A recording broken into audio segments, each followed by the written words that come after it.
Welcome, it's the Industry DJs podcast. Welcome to the Industry DJs. Let's talk about the real, let's get to the facts. Welcome to the Industry DJs. Let's talk about the real, let's get to the facts. Come on in, grab some headphones, relax, grab a seat. Let's talk about beats, the word in the streets, how you hustle, struggle to make ends meet, so you can cop them tools that made you elite at your craft. Lead, walk us down that path. Teach us how to math, how to get that bag for the record. Oh wait, everything is digital. Techniques are pivotal, the game is getting critical. Oh my God, and we ain't talking biblical, political, but how the scene is getting cynical. It's typical for phenoms to act some way. The reciprocal is people who cast that hate. Let us debate for the people who are now tuned in through a camera's lens. You are now zoomed in on the podcast, taking over the grid with Val Do It Like This and DJ T Kid. Oh yeah, you're gonna. Yeah, I'm gonna hear that. Holy shit, that's loud. What's loud? Let's talk about the real. Why you turn down the volume on my headphones? Nah, I'm deaf. Thank you so much. Really appreciate it. Hey, you want to act like a pet now, or you're gonna get treated like? Ladies and gentlemen, welcome to another episode of the Industry DJs podcast. I am your host, DJ T Kid. I'm your co-host. I'll do it like this. Thank you guys for tuning in to another episode here of the show. You can check us out on your favorite streaming platforms: Apple, Google Podcasts, Amazon Music, Stitcher, and the Anchor app. You can check us out live every single Monday here on YouTube at the Industry DJs, also on our Facebook page here, and also on Twitch at the Industry DJs. Al got his phone on. And it was an accident. Shut up. And how many years have you been doing this? None of your business. Actually, okay. Ladies and gentlemen, we have a special guest. We have two special guests in the building here. Wow. Here we go again. Oh, you Lord. can tell he's nervous. He's I'm not nervous. I'm fine. He's nervous. Ladies and gentlemen, please welcome DJ Dynamico and DJ Diablo. D&D. All right. I actually have the honor to sit next to a Diablo. First time? No, I'm talking about Diablo. Oh. Diablo. Hey, the last time I saw you were on stage, bro. You were killing it on stage, bro. You're talking about the Gino show.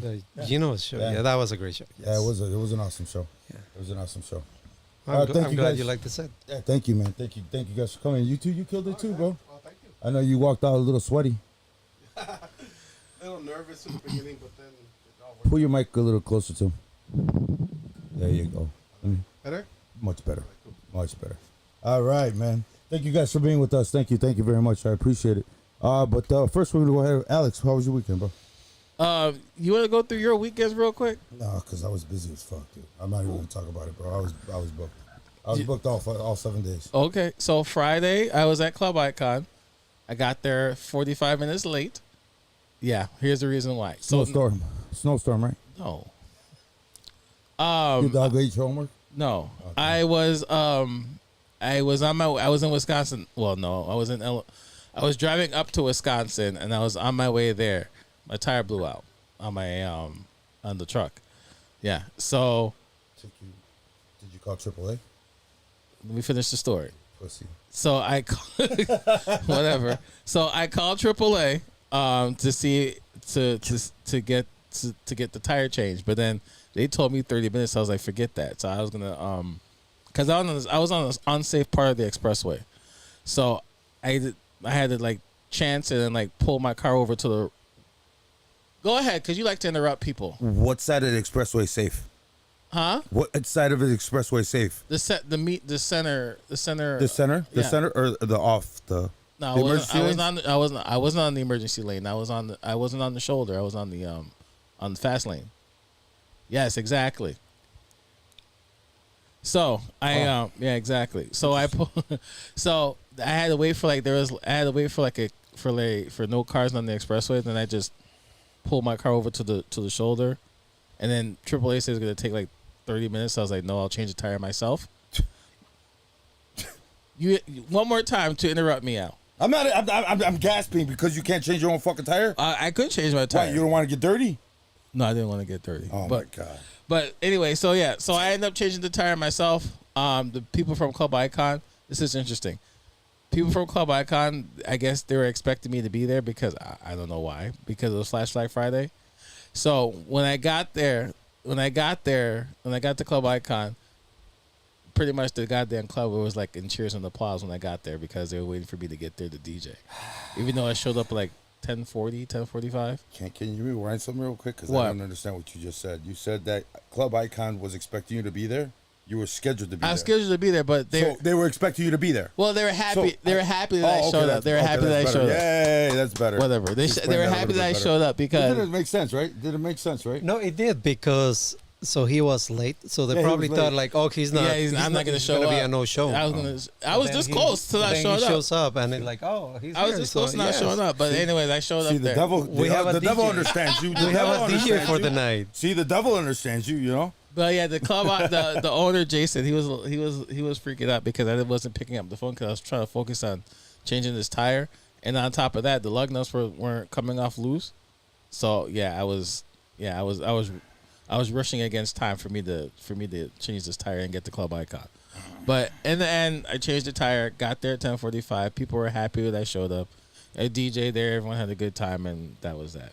So that was my Friday. Saturday, I was at Aura in Berwyn, the old Perception Lounge. Right. I want to talk about that. But we'll talk about that later. In the show. Okay. We'll talk about that. Just remind me. Okay. I got notes. So it was fun. It was a good time. I actually played like a lot of stuff that I haven't played in a minute. Shout out to DJ Kong and for having me out there, but it was a good night. Our friend to the room here, Z-Bot, Daily D Robot, he stopped by nice. or with his wife Sandy and stuff cool. like that. So they had a good time. They recorded my set a little bit, and I actually recorded my set myself on my Nice. 360 camera. So that was a good time too. Well, wait a year and a half to see that mix. Okay, that's fine. Right, Dynamico. Right, Dynamico. That's fine. A year and a half. We'll give it 6 months. Yeah, you could do that. Alright. So yeah, so that was my Saturday night, and that was it. I just chilled. Sunday. Nice. We still haven't seen the footage from Tacos and Tamales. What do you mean? We're still waiting for that footage. What footage? Oh, the drone footage. What drone Yeah, footage? from Tacos and Tamales that happened like what, July? Did you not see the promo video that I promo? It's the pre-promo, right? Where's the video? What? Where's the Like- video? What video are you You talking? said from Oh, Tacos the and set. Tamales. I posted. It's been out for 2 months now. Oh, did you? Oh, wow. That's one. Did you Okay, not see it? No, I Everyone didn't. saw it. No, I didn't see it. Oh, So- okay. Right. Yeah, thanks for tagging me. Appreciate it. It's been out for 2 months. It was on it's on my YouTube channel. I posted on Facebook and everything. DJ Match, man. Happy belated birthday, Phenom. What's going on, brother? How's Right, everything? right. Al, House 13, bro. What's going on, man? how was your weekend, Al? My weekend is super busy, bro. Just busy as fuck. Just DJing 7 days a week, and this week I'm doing another one. I DJed for Chicago 7 days Fire, out though. the week. Yeah, I did.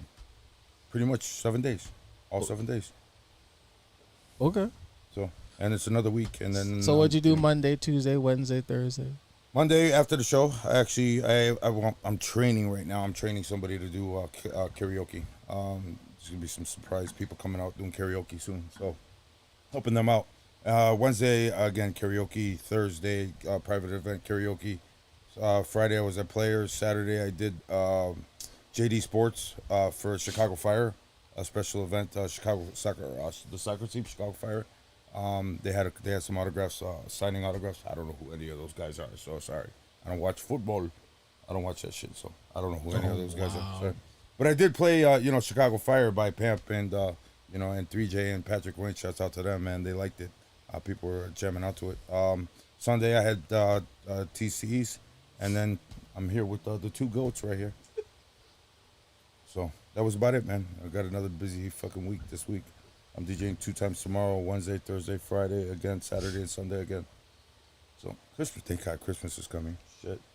My Why? wife What you plan for Christmas? None of your business. Okay. None of your Some more business. work. Yeah, well, you notice how much I'm working in order for me to make that money, man, Unfortunately, you got kids and stuff, man. It sucks. It sucks, man, having kids, man. I'm not going to comment on that. Why? No, when it comes on the holidays and shit, because they're all spoiled. They're all brats. So, their Christmas list is like scrolls and shit. Yeah, I've seen those. You have kids? Scrolling. Yes, I do. You have kids? Oh, Yeah, how many kids? I have 4. Yeah, cool. Okay, Yeah. cool. So you know then. You Yeah, know. yes, I know. Yeah, yeah. They don't want anything. The smaller the package, the more expensive it is. I don't get it. Oh, really? I don't thought get it was the bigger the No, item, no, the more that's all expensive a it myth, is. brother. Like That's a all myth. PlayStation 5 is $650. No, a PlayStation 5 is like $600. Dude, they're asking for. It's a big package. They're asking for cars, but it's a small. Put the key in a small pack. Then they'll be like, "What's this? Oh my God, it's a key to a BMW. Wow, nice." So that's about it, man. I mean, the key is not that expensive, but No, the car is, bro. yeah, There's the what car- comes the with car that. is. Be like, hey, open it up. I got a car. No, Rad. No, that's you got to go and find your car now. But I know you wanted a BMW, so I got you a key for a BMW. Now I don't know which one it is, so just find it. Could be an M3. Could be an X1. It Could be an '86, an 86 an 86 box style BMW. Remember those? Mm-hmm. Yeah, the old with M3. with the manual windows. Yep. So, how was your weekend? It was pretty good, but I just want to make a quick comment. You said you don't know none of the Chicago Fire. No. I actually had the pleasure of meeting one of the players, Sergio Orejel, and thanks to DJ Phenom, turns out Sergio's mom, Sergio's mom is Phenom's cousin. Really? So I got booked to DJ her 50th birthday, and at that party is where I met the Chicago Fire. Nice. That's later. cool. I was cool. it was literally like an hour and a half event, so it didn't even. I mean, I didn't even get the chance to. There was a handful of people there, so it was alright. It was cool. So I'll talk about my weekend now. So Friday was pretty interesting. Of course, my last spot was Mariana's. That's where I actually DJ. But before that, I did 2 stops. My first stop was at Fergie's because it was Sandra, the bartender's birthday. So it was a good DJ lineup there with DJ Bravo, Matador, Naira, Hyro. Wow. Stopped by there first. Wow, the A team. Yeah. Wow. But packed house. It was packed at Fergie's. And then after that, I stopped by Studio 63. It was also another bartender's birthday, Jenny's. Yeah, I saw that. Yeah. Stopped by there for a while, and then we went to Mariana's. Phenom helped me out. He helped me out there at Mariana's, and pretty good night. Nice. So that was Friday. Saturday, unfortunately, and Phenom could contest to this. What is he? What is he? Your secretary or He's what? in the live stream. Jesus Christ. Well, he phenom this, phenom that, bro. What is he? Your shadow or what? Me and Phenom were both booked for a big event. It was supposed to happen at this show. Oh, yeah, I heard it got and then we canceled. Oh yeah, that's Yeah. right. Yeah, With we got the the bad 16 news. channels, 16 candles, 16 channels. 16 Hip it now. candles. Get this one. One of the person that you know who 16 candles is. No, Those- I know 16 candles, not 16 channels. I That's called the 16 mixing board. candles, yes. But yeah, Called the I mixing saw board. that the event was canceled. Yeah, because somebody in the band got sick. Actually, 2 band members. got So what? sick. You had enough So, DJs to cover the night? Yeah, but I guess a lot of people were going to be disappointed that the band wasn't going to play. So they, Oh, bendito. so actually they did a postponement, and the event's going to be in February. scheduled. Yeah, Nice. February. That's, Valentine's Day. Nice. It's going to be a dope show. Definitely dope show. Definitely. So since that didn't happen, I ended up going to Fergie's. DJ Bravo and Matador were there, and they gave me a opening guest spot. So I went ahead and took it. Yeah, And vida. then, and then after that, I went over to local cantina, and Phenom, that was his night. He gave me a closing guest spot, and then headed on over to Mariana's. That's dope, man. Damn, you're busy weekend. I thought I was busy. Nice. Shit. How about you, sir? How about me? Well, a good weekend. I mean, all weekends are good, and I think it was a little bittersweet because I did not work. I didn't play as a DJ this past Friday, and it's bittersweet because Dynamico and JC Soto and I were playing at this place, Mucho Gusto, which we really wanted the place to work, and it kind of didn't. So this Friday, I didn't play on a Friday. I think it's the first time that I didn't have a DJ night book in like 12 Fridays. Wow. So you didn't know what to do with yourself, huh? no, at all. Sitting there pacing the house I and have the plenty. kids? No, we actually had a movie night. Nice. Family movie night. So that was real fun. But it like on the DJ side was kind of like bittersweet because again I wanted a place to work and it didn't. But I know. I took the break. I know Diablos or the Devils don't like to hear this, but That was God's gift. That was God's gift. Yeah. I'm sorry, bro. I know the devil doesn't want to hear that, but And then on Saturday, let me see, Saturday, then, we are like remodeling the garage to make it kind of like a play area Nice. for my youngest kid, Dante. He's 6 years old. wait. And he. You're remodeling a garage for a 6-year-old? Can I move in? No, when you it's done? ready, you might be Shit, I able cut to. grass, bro. I cook. I do whatever. He just has a lot of friends in the neighborhood. That's in awesome. the neighborhood, and is as winter is coming, so they need a place. So what are you know, guys for gonna them. put in there? Like pool tables, little bar? No, No, I'm joking. Legos, Legos, yeah. and things like that, cars and animals, dinosaurs, dragons, and all of that stuff. That's cool. And then at night I had a private event. I play with my son, my second son. His name is Gabriel. He's 16 years old, and now he goes out and helps me when I do private events. So we played. We did a private event with Pink Noise, which is my friend Roberto's company. Yep. Yes. We're familiar with Pink Noise. Yeah, A friend of mine. is I've been working with him for about 3 or 4 years now, doing private events, and I think that's the last one of the season. It's kind of like late in the season, but it was good. It was fun. His wife was there, Claudia. Yeah. He was the MC. It was a fun party, and then Sunday a little bit more work in the garage, and then just chill the rest of the afternoon with the family. So you had the honor to speak or to spin on Pink Noise's RCFs with their movable dance floor and the whole 9 yards, huh? Well, They're moving heads. They're Yeah. full concert setup for a quinceañera. yes, Yeah. those big setups. Yes, Yeah. I do some of those. I mean, mostly in a big event like that, is usually Roberto doing Yeah, those events. yeah. 'Cause he needs a lot of knowledge and technical skills to set those up, and I can't.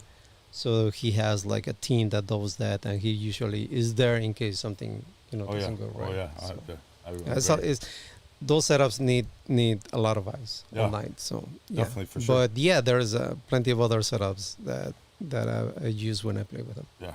Oh yeah. I know Pink Noise like the back of my hand. Yeah, they're great guys. They're great Yeah, guys. they're great. They're great. Yeah. Roberto, Yeah. I've known Roberto for 30 years since I got here. Nice. I met him the first weekend that I was here and I started to play as a DJ. He was there and I met him and his brother, and we've been friends since then. Yeah, they're great guys. 30 years. They're great guys. Yeah. We used to be. I used to work for Gear Club, which they used to be right. Well, they're still right next door over there on Kimberly, over at Yes, the warehouse. yes, yeah, yes. the big warehouse. That's what Yeah, Oscar is. yeah, The yeah, warehouse so is still. I remember that one, and then they had another location on Grand, on Grand. Yes. And I think I don't know if they still have that one. Though. No. Well, we they were just closed. at the Addison store too for a show, for the Marquee show. They just did a sound. It was microphones and I forgot what else it was. Microphones. They were Them demoing. $14,000 speakers. Oh yeah, that's right. Those towered speakers. Yeah. Yes, that they had that they said it came from each, Italy. Cada uno. They were $2,800 for the set. Yeah. Yes. It was. Speaking of Marquee show, but they're doing a toy drive, so please look them up on the marquee.com or Marquee on Facebook, and if you guys are gonna donate toys for charity, obviously for the kids for Christmas, go to the marquee.com or Facebook. Hit them up on Facebook. Keith Kokoris. Also, a little bit of bad news. One of the brothers, PW, his grandson's not doing all that great. So they have a GoFundMe page up. If you can go to Patrick Wayne's Facebook page and definitely see if you could donate. It's for a great cause, unfortunately, and it's for an unfortunate, thing. But his grandson's battling leukemia, so they're raising money for him. So if you can, hit him up, donate if possible. I just posted the GoFundMe link in the comments on Facebook. Thank you, bro. Thank you. And then DJ Match, happy belated birthday, bro. You said that already. All right, sorry. I got a lot of stuff in my head. Hey, what's up, Mr. Phone Tag, Mr. Cabron? I said that already. You ever heard of a DJ named DJ Cabron? I know, no, neither have I. Right. I have not. Fonny, what's up, Fonny? Oh God. David, what's up? What's going on, man? Julius, what's going on? Giovanni, what up, bro? Thank you, everybody. Oh shit, Mike's here. Uh-oh. Ooh, Mike. Carbone, yeah. No. No, QMM. Yeah, QMM. He's in the live stream. Don't They've been tuning in. And Shouts out to Phenom, bro, for fucking... Dude. Stephanie's in the live stream. Jesus Tony Christ. Orlando's in the live stream. You know, I think Phenom's a tank, bro. Every time I see him, he's like all down, and it's like, and he always DJs. I don't know how he does it, bro. And Well, can't- he DJs with Dynamico on the weekend. Yeah, no shit. What did I just say? I said I don't know how he does it. He does just. Yeah, I know that, bro. That's why I said I don't know how he does that. Sometimes I don't know how you DJ 7 days out the week. I'm a lot younger. You're what? right. It was a joke, man. It was a joke. It was a joke. Okay. It was a joke. All right. He is older than me, though. No, is he? Yeah, he's 50, right? Come on, he's your BFF, bro. You should know his age by now, bro. Yeah, he is 50. Yeah, Turned he 50. just turned 50. Yeah, he's probably still hungover. I remember he Too was much- celebrating when Gino was doing Distro with Sapphire. Yeah. He was celebrating his 50th. Oh yeah. He He- did. He told that story. Yeah, he told that story. he came on the show the Monday after. Remember? Yeah, he told that Remember, story. he was like, "Oh, I'm so fucked up, bro." Right. Numo Dan, what's going on, No more sir? Dan, what up, bro? What's going on, guys? Carlos, what's going on, sir? Thank you for stopping by, man. Oh, real quick. So Carlos is having again the Chicago Podcast Summit this coming Saturday at Chicago Theater Works. So if you haven't, if you guys are interested, check that out real quick. You could just a quick Google search will do just fine for the Chicago Podcast Summit. So let's get into tonight's show. Again, thank you, Dynamico, for bringing out Diablo. Yeah, thank you, guys. Man. Seriously, bro, this is awesome. Literally drove him here. You have that self-driving car, though. Right? I remember when we were both spinning at the Moenia event with Gino. Yes. I ran into Luis Segura, and he goes, "You got to do whatever you can to bring or have him come out to the industry DJ." So Right. that night, I mentioned it to him. Hey, would you like to be on the podcast? And if you want, I'll even join you. And he said, "Yeah." So I said yes, but I didn't know what he was talking about because I guess all of the DJs in the room had been at the Yeah. show like just right before the show, and then they were all talking about it, and they're like, "Oh, you should do it." And I say, "Okay, yeah, sure. What am I doing?" And then Dynamico explained to me about your podcast, and I'm like, "Yeah, sure." Well, thank you, man. Thank you for Let's being do here, it. man. 'cause, Absolutely. Thank you first for of the all, invite. Yeah, actually. you're a pillar in this industry, man. You're a pillar in this industry. How long you been DJing for? Wow. About 35 years. Okay, Yeah. okay, cool. Yeah. And you started in Mexico. I did. Okay. I did. I got started in Mexico. I learned in Mexico. And I got my first job as a DJ in Mexico. And then I moved here in 95. Mm-hmm. And ever since I started, since I moved, I got here on a Tuesday. And on a Friday, I was working as a DJ. Wow, Damn. Yeah. wow, that's fast. Well, actually, Yes. I mean, I was here for that. I was Right. actually here to What do be you a mean? DJ. Oh no, you came to the States to be a DJ. Yes. That was the So wrong thing to do, bro. I You met should have stayed over there. I It's so met beautiful. I met a promoter in Mexico at the nightclub where I was playing. Nice. Yeah, Frank Monroy. Oh, Frank. Wow. He's talking. Yeah. Oh yeah, P5. you were not in the room, That but was- we that were was talking about Supermaning over there and there. Yeah, we were Changing.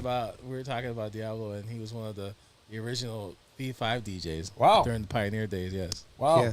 So I met him in Mexico at the club where I was playing, and he liked the way I was playing, and so he offered me a job as a DJ in Chicago if I ever wanted to come.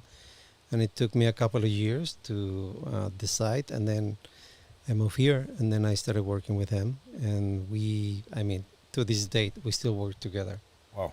I still Yeah, Frank- play at Frank's some pretty of great. his places. So yeah, He's such a nice guy. He's a great guy. I like Frank. he is a great guy. Yeah. I think he's probably the person that has had the most influence in my career as a DJ. You think he Right. brought you from Mexico? I think so. Not bro. only just that, a little bit. Yeah, well, not only that, but like when I got here, I mean, it wasn't only that. You know, we were like friends. Like we hang out all the time, every day, all day, every day, nightclubs, and when we didn't work, we did like movies, go to the movies and So stuff. he was the owner of the.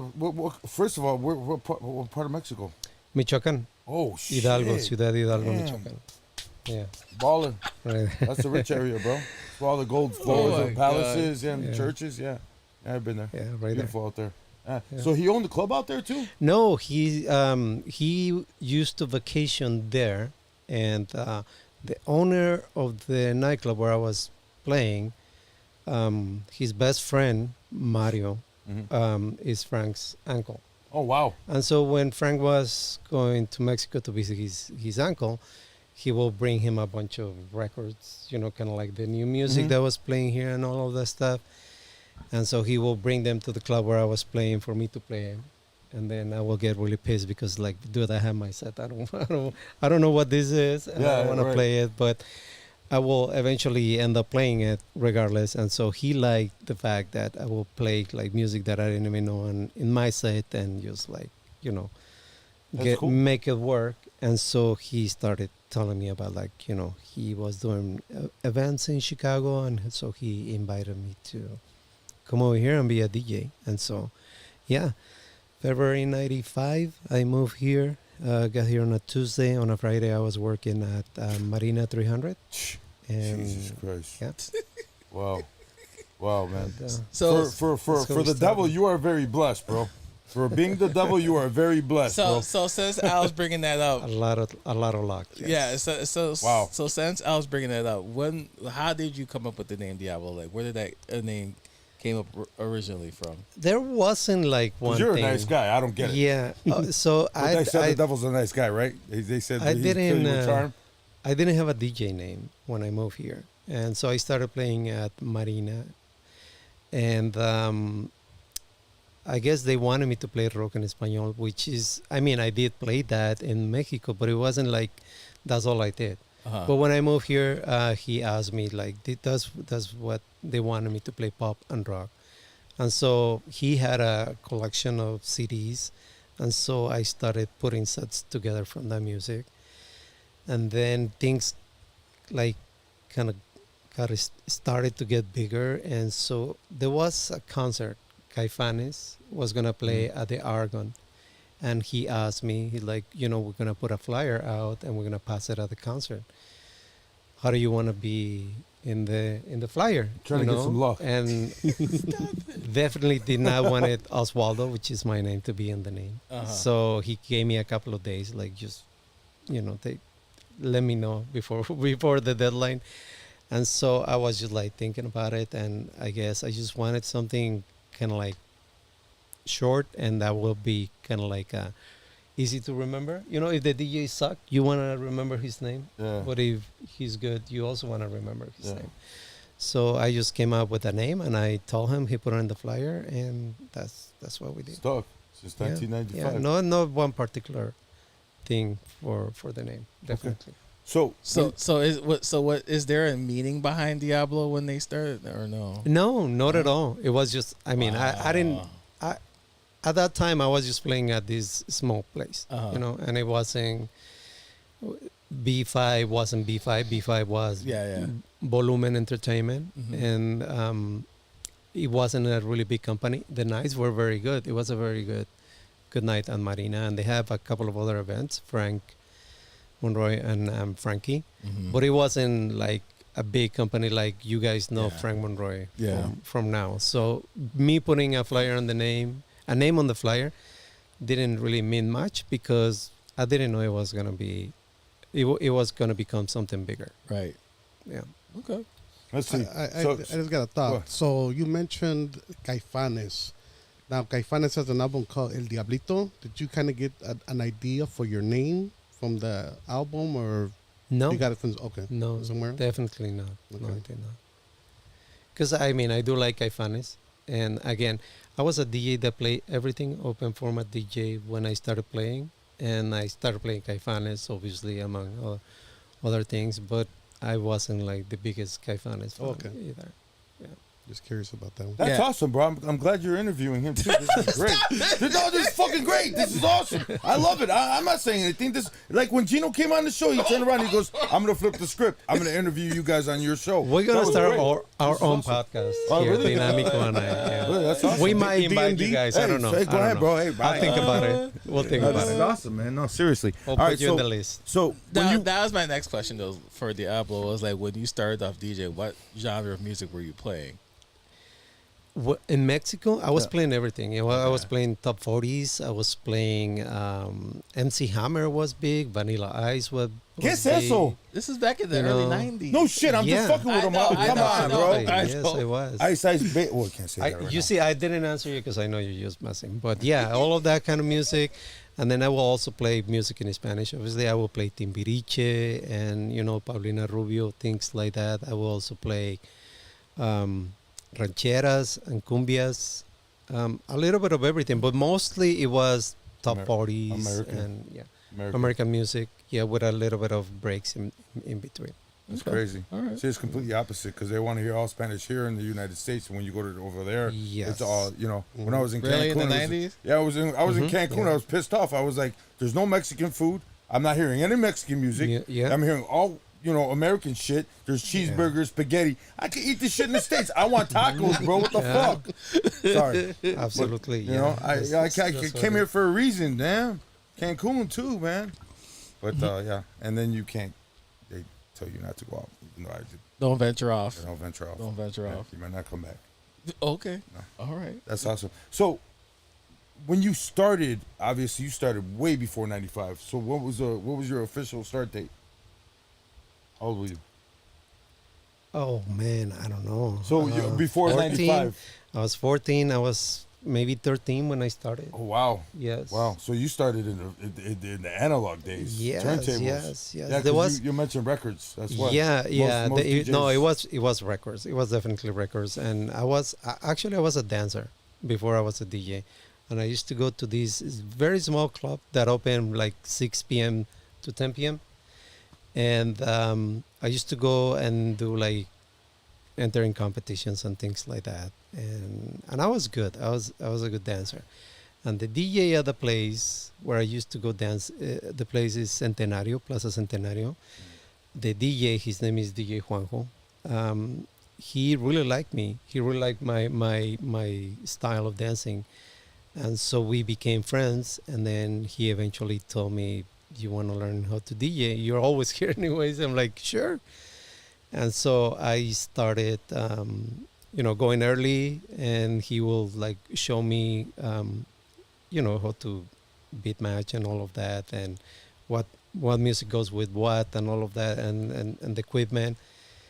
And I actually helped him for like a year straight, just like cleaning the records and passing it on to him, and just like see what he was doing and listening to the music and the way he will mix it up and down and all of that. And so eventually I started playing and became a DJ, and I will cover him when he wasn't there.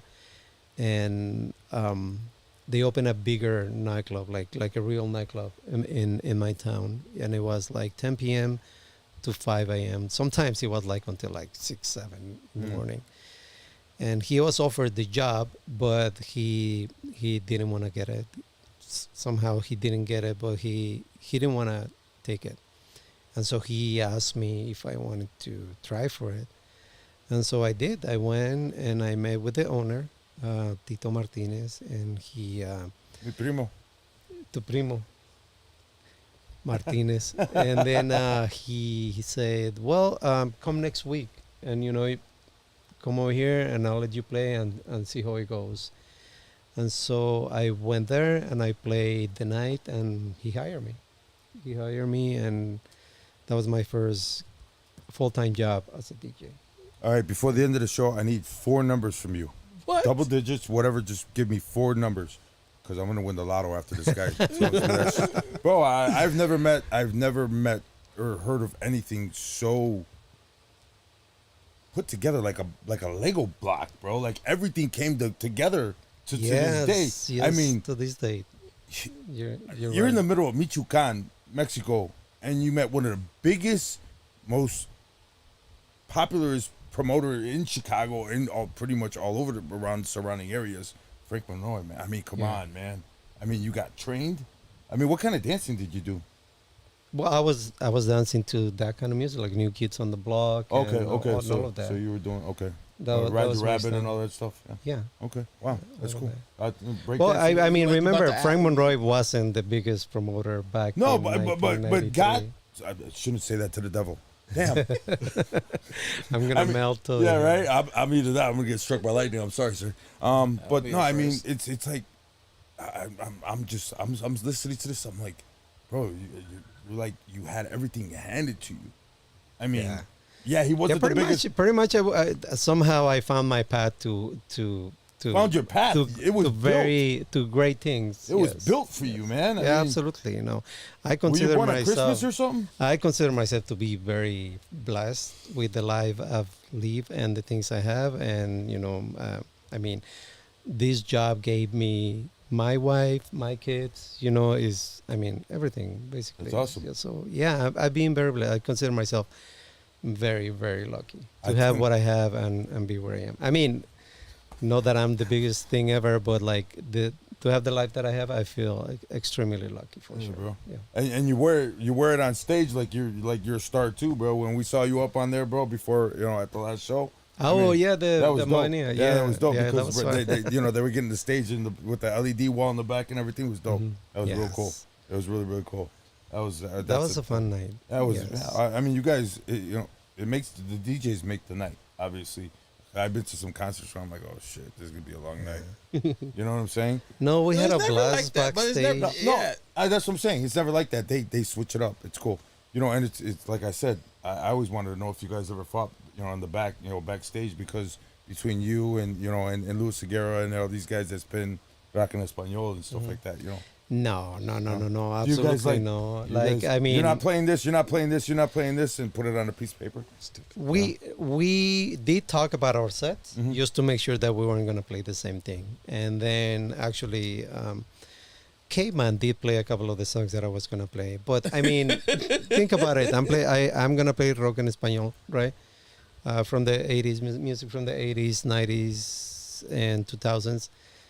There's thousands of songs out there, Yeah, word, So yeah. if he play a couple of the songs, I play something else that he didn't, and that Dynamico didn't, See, and so the set came out all right, I guess. and like I said before, I was watching, when Dynamico was here on the show, and it's hard because, again, back in those days, here in the States, it wasn't a big plethora of rock en español, ¿entiende? So Yeah. it wasn't, so it, No, it it was like, wasn't. and you don't want it to be like Yolanda and hear it like 18 times in one night, you know what I'm saying? Or Fast Eddie or stuff like that, you know no, what I'm saying? yeah. See, the thing about that, you're right about that. So, this was in 95, 96, 97. This was before the digital era, Yeah. right? The most digital that you got was a CD. Yeah. But then you couldn't even record a CD. There was no way to make a copy or to make your own Right. CD, right? So if you wanted to play Caifanes or if you wanted to play Enrique Iglesias on a remix, you have to find the record, and that wasn't easy. Yeah. Like there were only a couple of record stores in the Chicago area that Disco actually City. had that kind of music. Like you want to find Phobia, like good luck, man. Yeah. But because Frank used to travel a lot to Mexico, Mhm. to visit family and just vacation, I guess, because that's Frank Monroy. He used to buy a lot of music, and bring music that no one else had. Like speaking about Moenia, when he found Moenia Records in Mexico, he brought him over, and no one have heard Moenia before then. There was no Moenia in the radio. There was no Moenia in TV. I never heard The of it. internet was just like coming out. There was nothing on the internet about Moenia. Right. So if you wanted to listen to that kind of music, you have to go to the nightclubs, and no one could get a copy of those records. So if you have one, I mean, you're the only one that had it. Worth And some if money. if you have a remix, which was even harder to find, then you were the only one that had that kind of music. Wow. So your set was totally different that some other DJs that did not have, those kind of records. Wow. It's not like today that everybody has the same song, You can make, not only that, but you can make your remix of the song, and, next weekend you have a different remix. No, it wasn't like that at all. Sounds like Vialgo. Who, Sounds like DJV? Vialgo. Yeah, DJV. DJV Yeah. would have everything. Yeah, he just turns around, man. The guy's a walking AI machine, bro. He'll Oh, my remix something God, right there here on the you go. top. Here you I go. mean, I'm serious, right? We were talking about Yolanda, and he remixed that right that night. He remixed it and had a new version of it come out. Right. Yeah. Yeah. He did. Oh, look who's here. Rick Herrera. I had your shirt on last week. Now you come up. That's right. Now I'm wearing Gino's Hey, Rick. shirt. Oh god. I tagged him in the live stream, so he hopped on. I love that Check guy, it bro. out. He swears a lot. No, he doesn't. Yeah, he does. He goes, these fucking legends. Fucking legends. Oh. He said fuck. Because when I was at Gino's house, I wouldn't swear, bro. I just couldn't. I just couldn't, man. Your heart wouldn't let you. No, I'm not the Diablo. Oh my god. Here you go. You gonna do that the whole night? Man, tonight? I'm telling you, bro. For somebody named Diablo, you have luck. You've been blessed. I mean, wow. I'm also very good looking, man. Maybe that has something to do with it. Listen, bro, I'm not the guy that's gonna tell you that. You know what? Hey, you're married. You're happily married. Hey, that seems like your wife's problem, not mine. Gino wants to say nice shirt. Hey, thank you, bro. I appreciate it. Gino, how much did you pay him to wear that shirt? I want to know. Because I could have worn your shirt too. Actually, Gino, you should have seen that. I walked in with the shirt and everybody was like, I want one. Where's mine? I've known Gino for years. Sorry, bro. I don't know he was a sponsor of the show. Yeah, he is. Okay. Yes. For dental work, please visit. Go to Romo Dental. You have a cavity? Tooth hurt? Got 3 locations in the surrounding city. Yes. My God. Nothing in We're Oakland, doing though. wow. Hey, you're the one who brought that up. No, I did not. Yeah, you I did not. I did not. You didn't wonder why he didn't have one in Oakland, remember? No, I did not. When did I say that? When we were at his house, remember? You asked him? Oh yeah, I did. Well, I don't remember. Fina has a quick question for you, Diablo. He want to know, when did you cut your hair? I cut my hair in 2000 Did your wife kill you? because I cut it. Yes. Yeah. She was really upset. So, I actually cut it on our honeymoon. I went. It's too late now. I got married with my long hair, and then we went to South Beach to our honeymoon. And I remember my hair just being down, and it was windy, and it was all over the place. And I was very annoyed. I was very aggravated, and I just told my wife, I really want to cut my hair. And she's like, wait, what? And it's like, yeah, I just want to cut my hair. Like, why? Like, I just want to cut it. And she said, well, how much you want to cut it? The whole thing. I want the whole thing gone. And we just found a place, a salon, and I walk in, and they just cut the whole thing out. And she cried? No, but it was. Give me the locks. She tells me that it was weird for a while to get used to, because she's never seen me with a short hair before. Because ever since we met, I had the long hair. But yeah, that was it. And then I totally forgot about it, and I was, I just went to play and stuff like that. People wouldn't recognize me with the short hair. No, you're not. What the heck? Who's the new DJ? And I still find people that sees me and dude, did you cut your hair? I'm like, yeah. Like 20 years ago. 25 years ago. 25 years ago, yeah. Wow, that's crazy. And that's cool. You do have a little devilish side because you waited to get married, then you cut your hair to piss off your wife. Yes. Good job. Good job. It was was a little weird. devilish, right? Yeah. But it devil- was without thinking, and You just wanted to get rid of it. She's Yes. like, no. Yes. I had my hair long since I was probably 14 years old. Well, how long was it?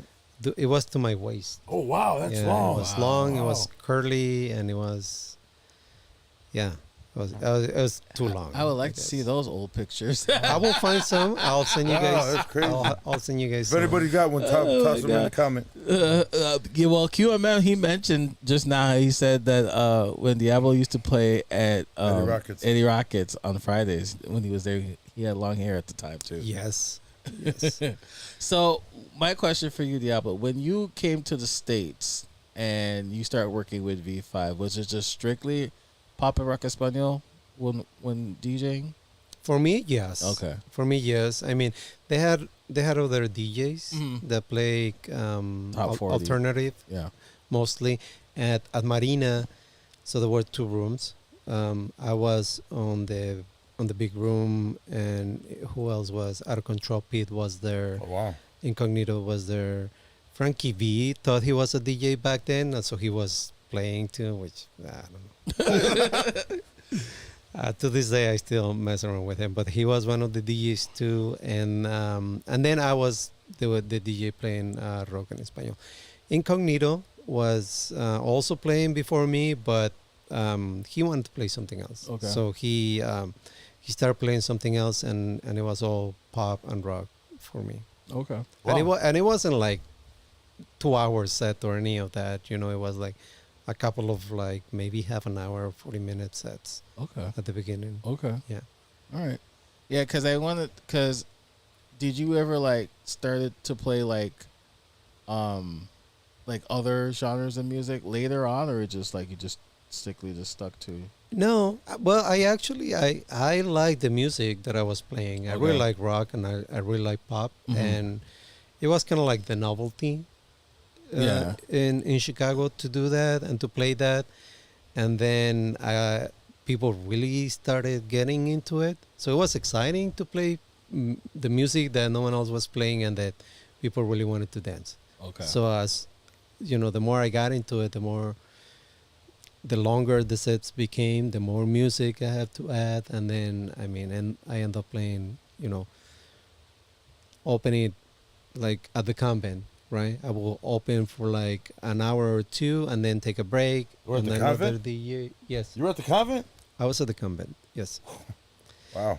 and I used to play most of the night over there. That's So that was a heavy place. that was a monster of a nightclub. That was huge. Yeah, that huge. was a couple of thousand people every Yeah. Oh, Saturday. damn. Yeah, dude. Yeah. It was when I said, damn, Yeah, damn, that's- bro.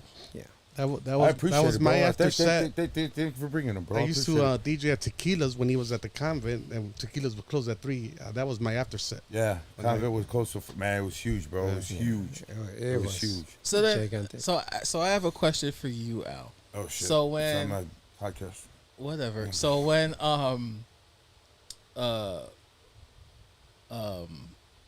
I had the damn venue off the top of my tongue.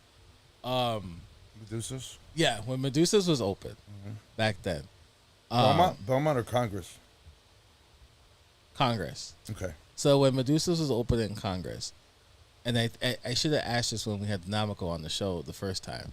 So do you ever think that Rock Espanol ever worked in Medusa's? Oh yeah. Oh yeah. Okay. Oh yeah. Because we had kind of like the head. I called it the headbanger room, which in Congress was in the theater part, the front part. When you walked into Congress and it had the 2 stairs, the foyer, that's where the nightclub was. Okay. And then the DJ booth was all the way up on the top, and by the VIP section, second floor. And then you would walk across the hallway, and then they'd play all like really like heavy metal Nirvana type shit. A lot of Erasure, a lot of what the fuck's his name? New Order. No. Depeche Mode.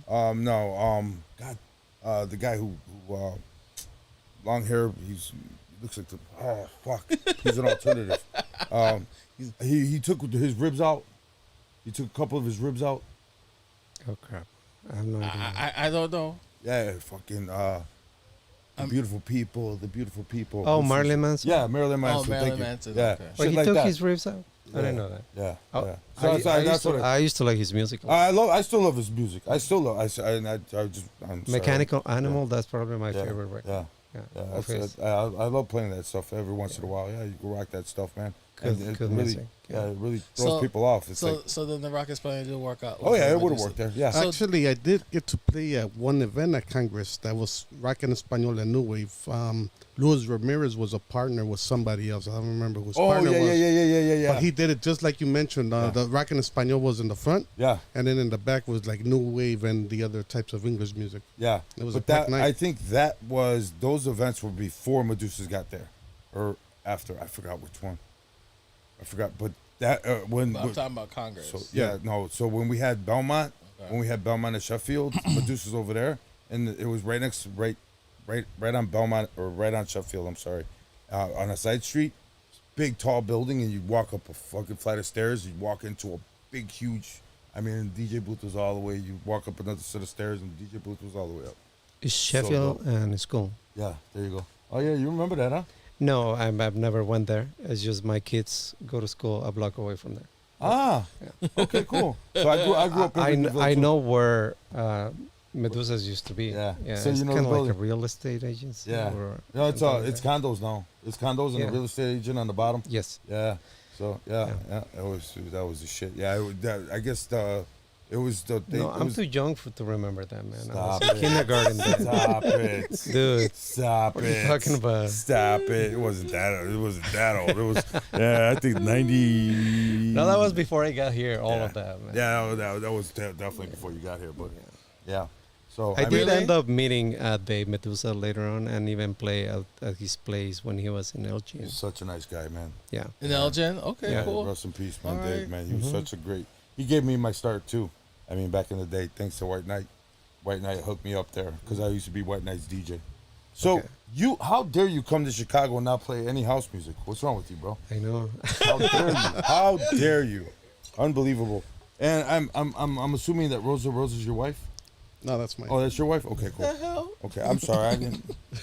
I'm sorry. She said, "Hello, mi It's probably corazón." cracking up if she's Right, watching the show. Oh, right. they're gonna say I'm I married didn't to look at the Diablo now. damn profile picture. Tutti Frutti, what up? What's going on? Sorry. I don't know. Sorry, bro. I don't So, remember. oh wow. All right. So, David Manchin. wait. Okay, I'm going through the comments too that he's talking about, but yeah. So for then, I told you Nez is here. yeah, he was. So my question for you, I have another question for you, Diablo. So when did you start meeting up with this one here? With Dynamico, well, it took a while. It took a while because I was busy. I was always playing Friday and Saturday.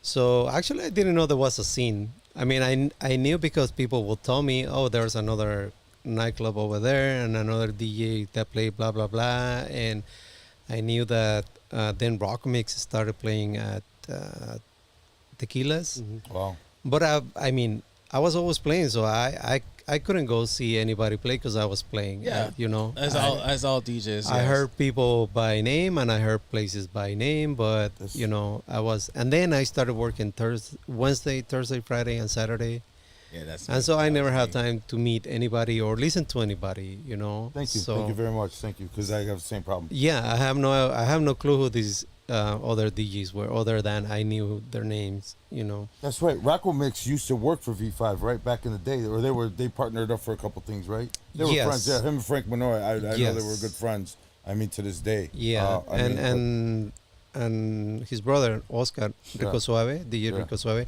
Well, he was at Marina when I was playing at the Rock en Español and alternative room. Rico was playing in the other side, the Acapulco room. He was playing tropical music. right. Yeah, he's Top of the house. one of my best friends to this day. So that's how you So, guys met? Rico. Yeah, we met playing over there. Yeah. Man, bro, I Mhm. I don't know. I don't get it, man. I don't get it. I don't get it. Yeah. I don't get it. You're blessed, man. You're very blessed. Yeah, I mean, who comes here from Mexico, gets invited by somebody that at the time you're saying he wasn't big, No. but he to us he was still he's still promoted. Yeah. You're gonna come here and then everybody that you meet down the line is huge in the industry. Yes. Who the fuck are you, definitely, bro? Who are you? definitely. You're not the But devil. you know You're what's not the devil, bro. you know what's very interesting about that is that I know they are, but when I hang out with them, when I hang out with Frank, or he's just the same person that I met 33 years ago in Mexico. He's always the same cool, generous person that I've always met. He's always been like that to me. He's always helped me tremendously. I mean, my wife and his wife are very close together, and he invites me to a lot of his family parties and things like that. So At the mansion. Yeah, I've seen that too. same thing with Roberto. Yeah. Roberto is a down to earth guy. And Rico Suave, same thing. Yeah, I the whole mean, family's great. Yeah. yeah. I was actually just with them. They were just at the Marquis show. Yes. That were just Yeah, opened up the show. Roberto told Yeah. me about Yeah. that show. Yeah, nice to see you there. It was great for you to come by. I told him, dude, why didn't you invite me? He's like, oh, it's mostly white people and other DJs. Wow, You don't that's- want to be there. I'm like, Wow, thanks, bro. dude, at least I want to know who is there. That's racist. What, I- right? They're white people. Who cares, Right? bro? I mean, and he's like, nah, you don't want to be at those places. I'm like, oh, dude, just invite me. Next time, just invite me. And know what's if I another- don't like it, I'll just walk out. You know, it's another messed up thing. Is your other best friend was there too, Yeah. and he brought his Well, wife. He brought his beautiful wife and his beautiful You know, kids. Dynamico, again, we didn't meet for like forever, but Yeah. then we eventually started talking, and I guess one of the things that kind of like hit at us for us is like the music. You know, we connected with yeah. like, though we're being in the same, doing the same thing in the same industry forever, and just now we're like starting to talk. And Did you ever hate each other? no, I'm just playing. I'm no, just no, teasing. no. I'm There's just teasing. there's never I'm just there's never been any of that. You know, there was kind of like a, you know, I remember when we were at Tropicana, and B5 was at Tropicana, and we were the DJs there.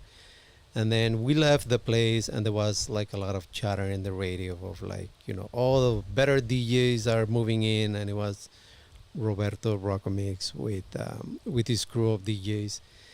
And there was a lot of stuff like that in the radio that like, oh, they're like, you know, the competition and you know, but I mean, among us, there's never been any of that stuff. No.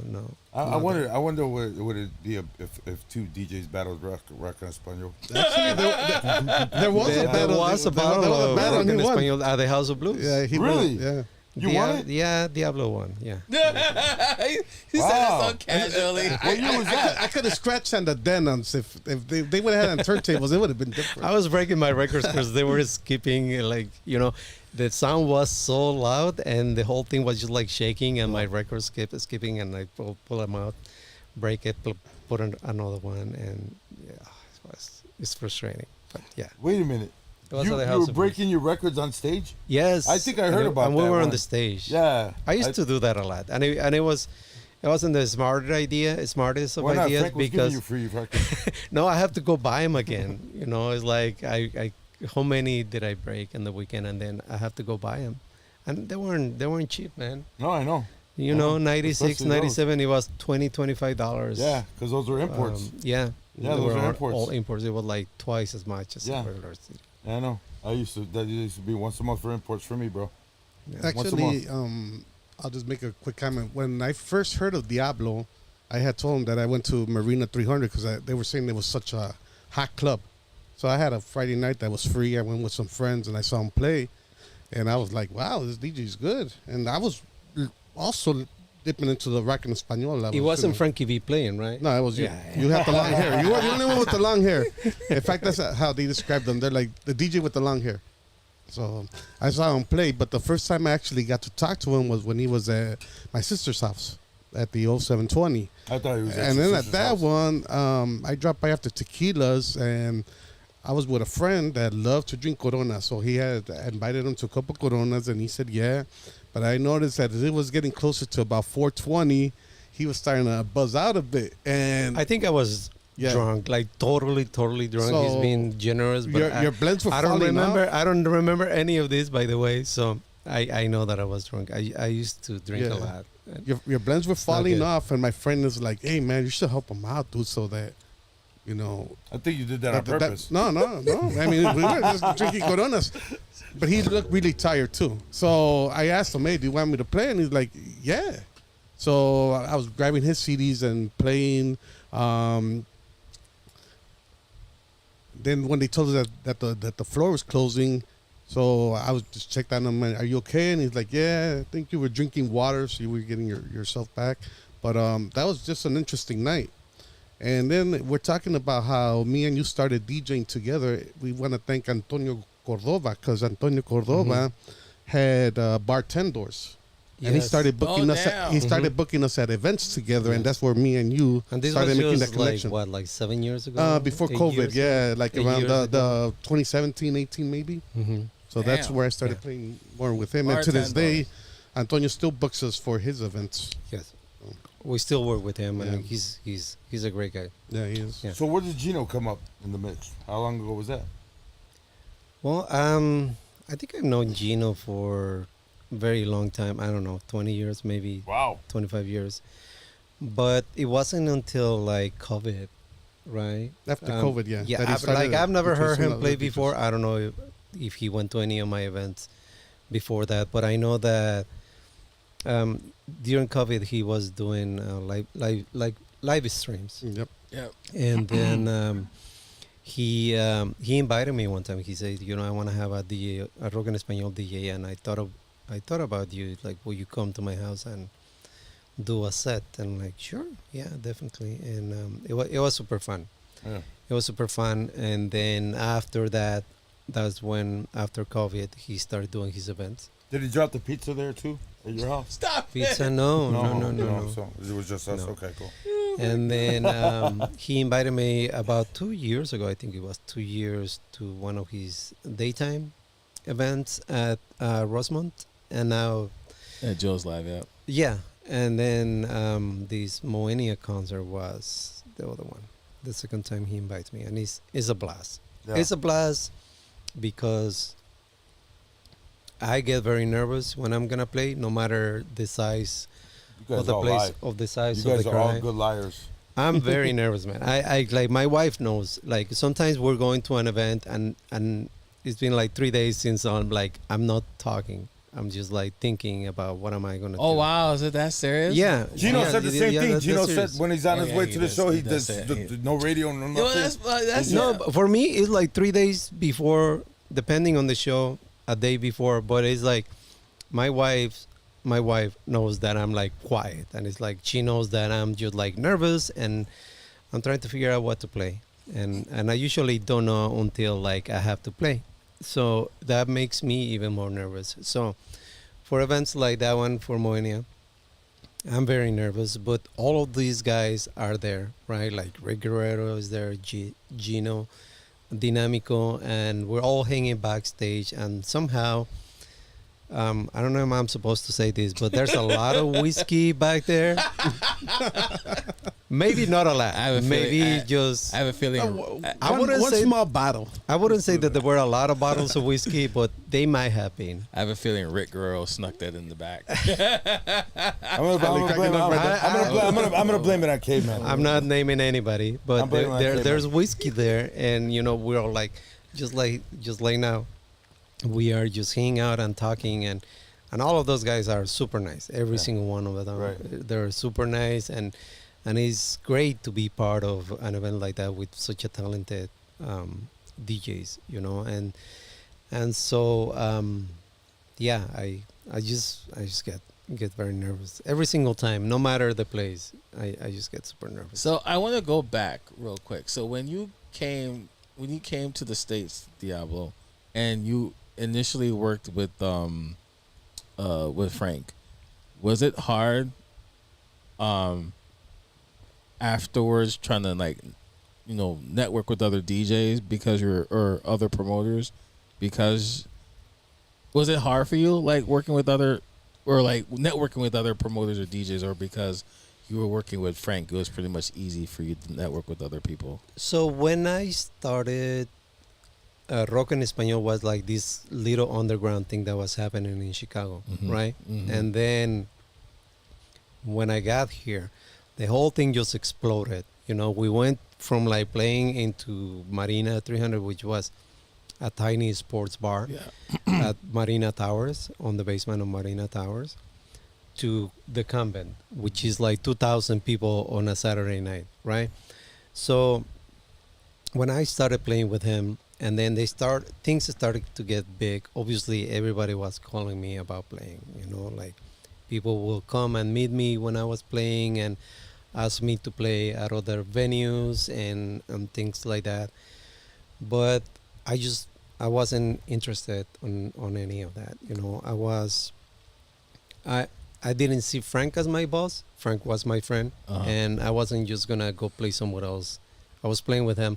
I didn't want to play anywhere else. Gotcha. And And so forever the thing was like that, like people will ask me to play, and very rarely, if he was a good friend of mine, I will say yes. But usually it was just like, I have this thing going on, and no, I'm not interested on doing other things. So that's another reason that it was kind of hard for me to like go play where Dynamico was playing, because I had my gigs and I didn't want to do any other thing. And I think we all grew together, like Gotcha. B5 volume entertainment turned into volume entertainment, and then it became bigger, and then it turned into B5, and it became even bigger. And same thing with rock en español, it became kind of like a big deal. Yeah. Yeah, bigger concerts. I mean, back in the day, I will play in the smaller venues where, I mean, Moenia was at Tropicana. I opened for Moenia. I played with Moenia. I played with Barrina Rubio. Faye came to play to my sister's house, to the third floor. Maybe like 400 people there. I mean, it was packed, but it wasn't a big venue. Gotcha. So all of these artists were becoming big, and the whole scene was just becoming big. So I have an opportunity to play with a lot of artists, and before they were the stars that they are now. Actually, back in '95, that's when it started hitting like the downtown areas. Remember we were talking about Rubies and all that other stuff. Yeah, it was Voyeur back then. Yeah, Voyeur. Yeah, I mean, And then here's another thing. Diablo said he didn't play with other promoters, but in a way he did, because I remember V5 started doing collaboration events at House of Blues with Enlightenment Entertainment, and then you would be on flyers with like other DJs from that promotion. So that was one of the places that I remember where V5 and other promoters were doing events together. Christmas party. Yeah. We used to do Christmas And then another parties, thing that helped blow up the rock and Espanol scene was, just like myself, DJ Diablo also joined the airwaves, and he started doing mixes on the radio. On the radio. You were part of Wojo 105 when it started. So Wojo was the biggest radio station that started playing pop rock and Espanol, and then later Viva took it under, and then there was Super another one called La Estrella. Onda. Yeah, Super Estrella. Super Estrella was big, He was too. part of those. So and then the other thing that we forgot to mention is the mixtapes. So I recorded my first mixtape with Viva Promotions called Lo Mejor en Rock, and he came up with DJ Diablo with V5. Capítulo Uno. And you ended up making three, right? Three of them. Like I did. I made 3 volumes of Lo Mejor en Rock under Viva, so those were selling a lot too, because they were very limited on the DJs that were actually recording rock, pop, and Espanol. The demand mixtapes. for those were crazy. And people asked for those, and I just didn't want to do it. I'm a perfectionist, and I couldn't leave myself with the mixes that I was doing. Like I did one, and I did it 20 times, and I didn't like it, and I didn't want to keep on doing it. Like, no, I'm not doing this another 20 times with another 20 songs. But another friend of mine, Nocturno, DJ Nocturno, he encouraged me. He's like, dude, come on, I have the setup. I'll help you out. You can do it on my studio. He had a smaller studio. And then Frank Monroy is like, you got to do it, man. You got to do it, and I'm going to help you sell it, and just got to do the mix. So I work in the mix. Nocturno work. You fucking suck as a person, bro. Oh my God. I hate you, bro. Nocturno work on the Jesus cover, Christ. and then we started selling it, and then I remember the very first time that my first it was a tape. We did the tape, and then I think Frank had them made, and then Lázaro Cerdan is a friend of us too. By the way, he has a restaurant, A Huevo, I think it's called A Huevo. Is a great guy. So back then, he used to sell records at La Fiesta del Sol, right? And so Frank was Frank's one of Frank's friends, and he told him, like, can we give you some of the Diablo tapes, see if you can sell any.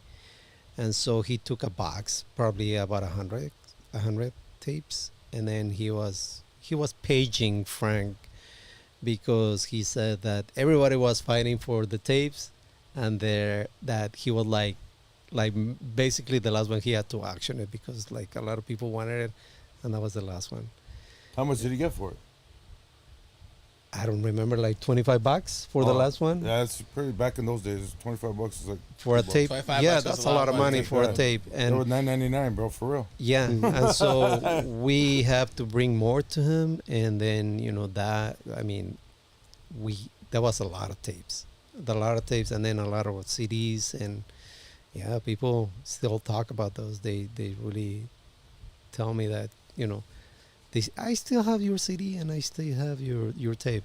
That's pretty cool. I know. That's pretty cool. Evie just commented and she said that I still have those tapes. Yeah. Julio Sierra, what up, bro? Julio Sierra. Oh, what's up, Julio? Barbed Wire, what's up, Barbed Wire? Phenom said that's my first Spanish rock mixtape was Diablo's. Yeah.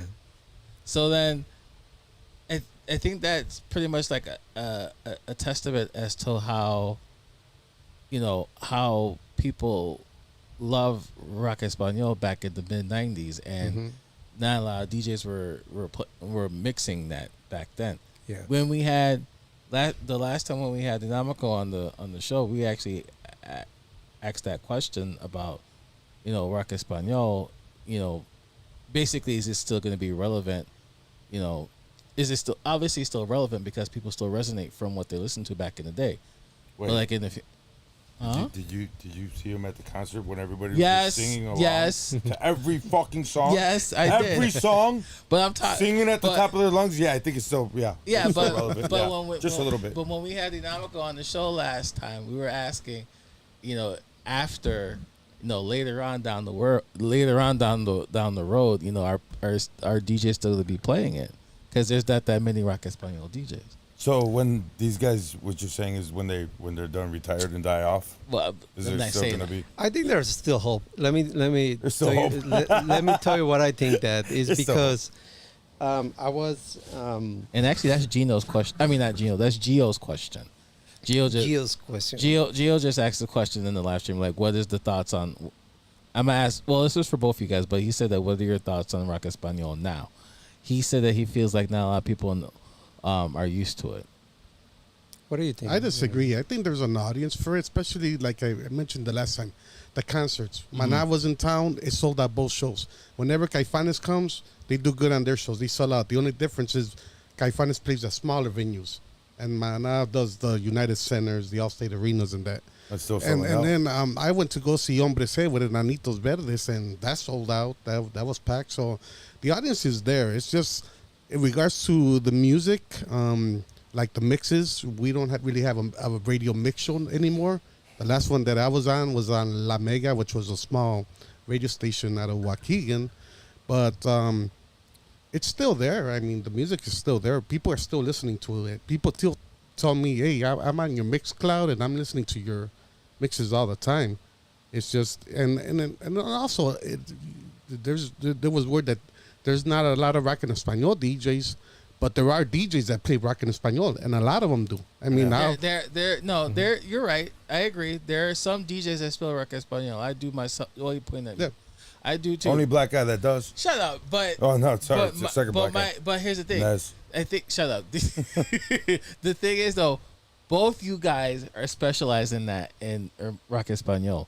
You guys could pretty much do. You pretty much could do. Well, you guys do it first Fridays, but you guys, and we'll talk about that. But you guys could play rock español throughout the whole night, or pop rock español throughout the whole night. Yeah. The question is, are there other DJs that are like you guys out there in the city? I think the ones that I could still don't know. think of that would be able to do it would be Roberto Racomix, Yeah. DJ Nando.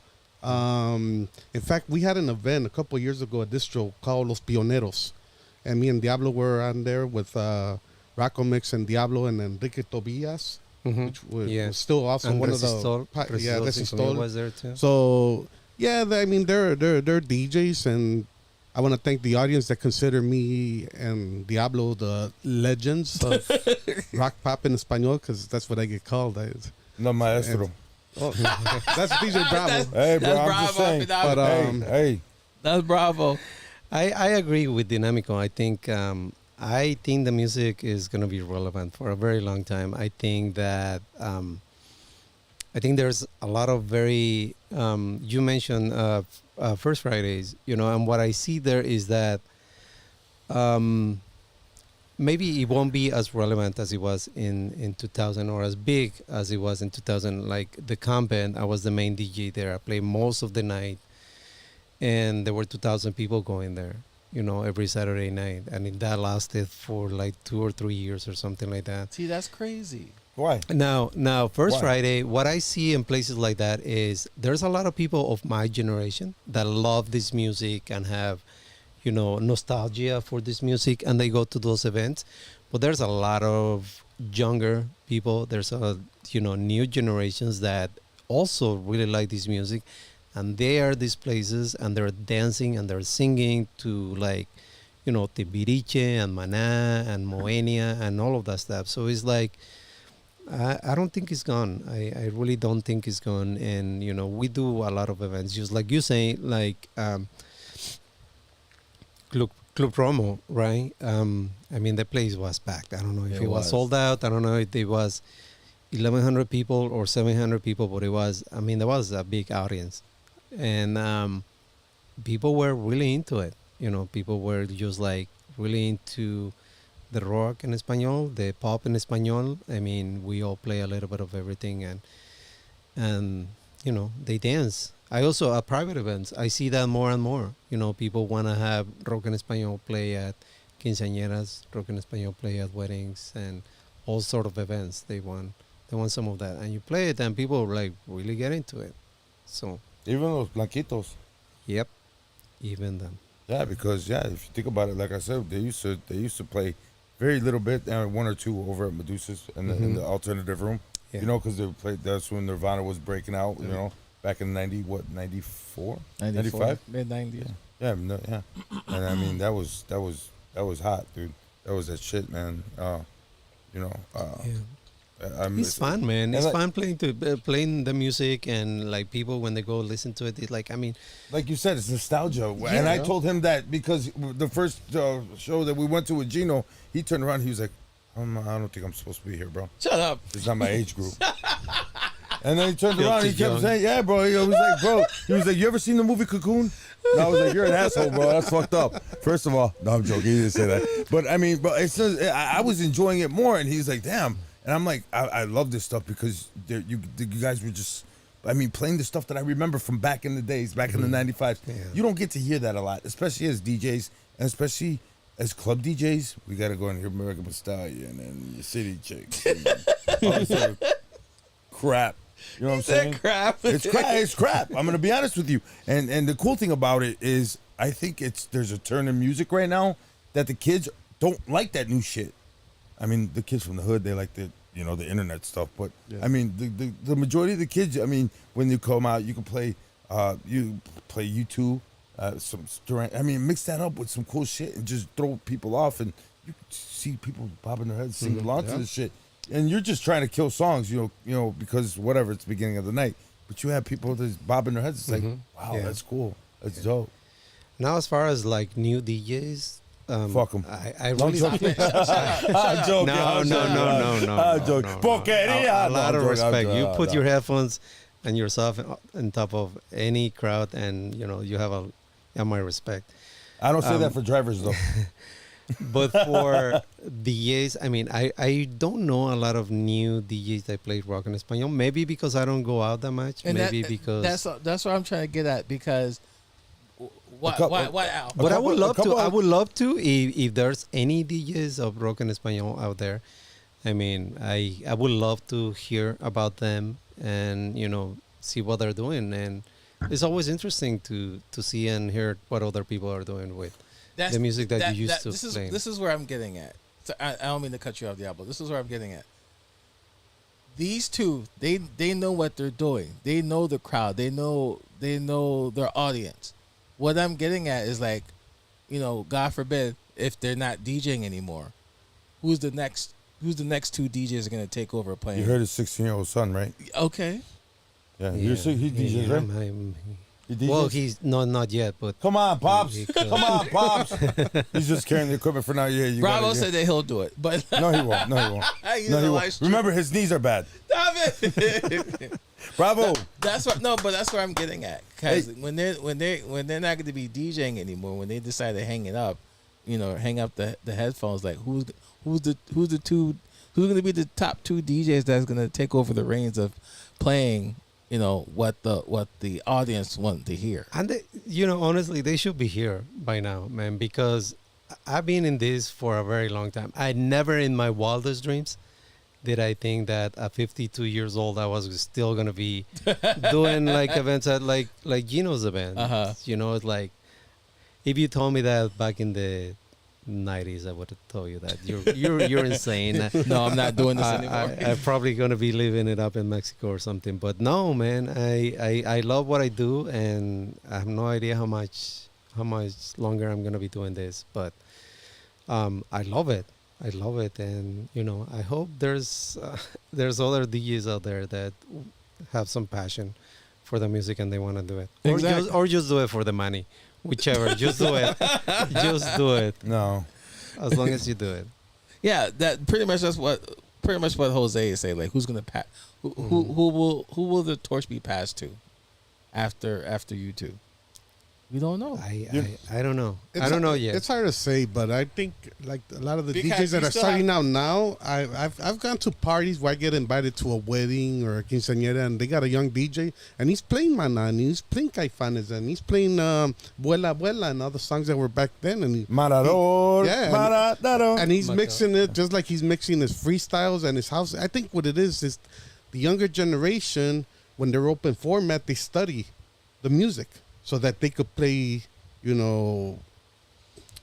they could play what's in right now, and the music is still in. So those are the guys that'll probably carry it on for the next couple of years, and who knows after that. I think as long as there's people listening to the music and appreciating it and studying it or whatever, it's gonna be there. It's part of history. Just like we're playing music now. If I'm playing at a place and could you play some twist rock, 50, 60 style? Yeah, I'm gonna be playing your Elvis Presley Twist rock? Yeah, like the Jailhouse Rock, I've Hound never Dog. heard of that. That's what they some call it. Southside shit, huh? Rock and roll. That's or- South shit, right? Yeah, No. but Southside shit. what do you call it? I mean Motown. That's all old music, but we're playing it because there's a demand for it. They want to hear it. Yeah. I think rock and pop en español will fall into that category too. Yeah. As long as people want to Around the hear beat. it. Yeah, I mean, all right, But so- and that's great. A couple of songs and maybe a half an hour set or something like that is great. But like to your point, like Yeah, who's gonna 3 hour Yeah, who's set gonna- rock pop at after party at House of Blues, like those are hard, man. Yeah. I didn't even know there's That's hard enough to do. rock pop to fucking do 3 hours. Oh, you come on. can do way more than Yeah, that. see, man. that's what I'm talking See, about. see, again, I'm not. That's what I'm I talking dabble about. in it, but I'm not deep into it. Yeah. I mean, I'd mix it in with some, some Cure or Erasure or stuff like that. Depeche Mode, mix it all up. Some No, Nirvana. I don't mix it all up. I use like I DJ like for a lot of white like people, though. for yeah. So I can only throw it in, sprinkle a little bit in. So Yeah. if I ever got on stage with you guys, man, I don't know what I'd do. I'd shit myself. But that's what I'm talking about. Like, who's that DJ that has that neat niche and then they could stick to that genre for a certain amount of time. Yeah. I could probably play for like 10, 15 minutes and that's about it. In Mexico, is it still big? Oh yeah. Yes. Oh, Oh, yeah. yes. Yes. Really? Yes. Wow. It's bigger. Like you see Full out those clubs. Caifanes concerts over here Yeah. at the Argon. I mean, Caifanes can fill like El Zócalo, which is like what, like 100,000 Yeah, people. or soccer. something Wow. like They that. fill up soccer stadiums. over Wow. there. Yeah, it's insane, man. I think It's Caifanes nothing is a lot compared. bigger in Mexico than they are here. Oh Yeah. yeah. Mm. Like you've heard Mana selling out United Center. I mean, Caifanes in Mexico, at El Zócalo is 100,000 people. Yeah.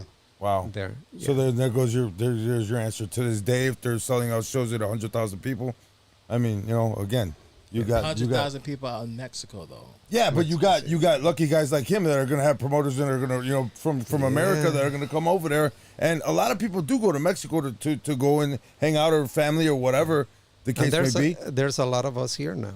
you know, that grew up with listening to this music and they're familiar with this artist, and now we're He here. probably- yeah, so when he we probably want to started- listen to them. When he probably started back here in Chicago, he probably just had shit that we didn't even hear yet. Of course. Yes. As a record special, you know what I'm saying? That's big out there. Mhm. You know, it's like, whoa, what Yeah. the hell is this? And then, you know, so we have him to thank for a lot of the, you know, the breakthrough stuff. You know, because we're here again. What do we have? Disco City. That's where I got the majority of my Latin stuff from. You know, it was Yeah. Disco City because gramophones didn't sell a lot of Latin stuff.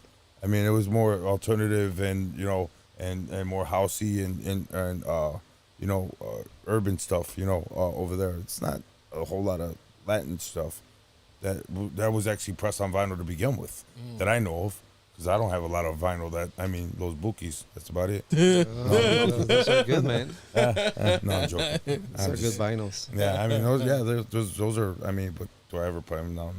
I No. would never. You should, man. They're good. I mean, I do during dinner, wedding, you know, Mexican wedding. You I don't know if you remember, but when we were buying actual CDs, there were few stores that carried like remixes. Like I remember I Yeah. used to go to Discolandia on 26th Street to find those. Damn. Or See, I, again, Southside. or I would La go Michoacana. on the north side. There was La- one called La La Michoacana, La Michoacana, all the way like On Clark. 5,000 North Clark No, out there. 6,000. Oh, bro, that's 6,000. that's the east side, bro. We Yeah. don't go south Well, or east. well, northeast. Northeast. Northeast, We don't go yeah, east so- or we stay in the middle. 5,000 We stay in the And that's middle. because we knew it amongst DJs. Like, where'd you buy that CD? Where I bought it at Discolandia, where I Yeah. bought it at Michoacana. Or let me go see if they still have a copy. Yeah.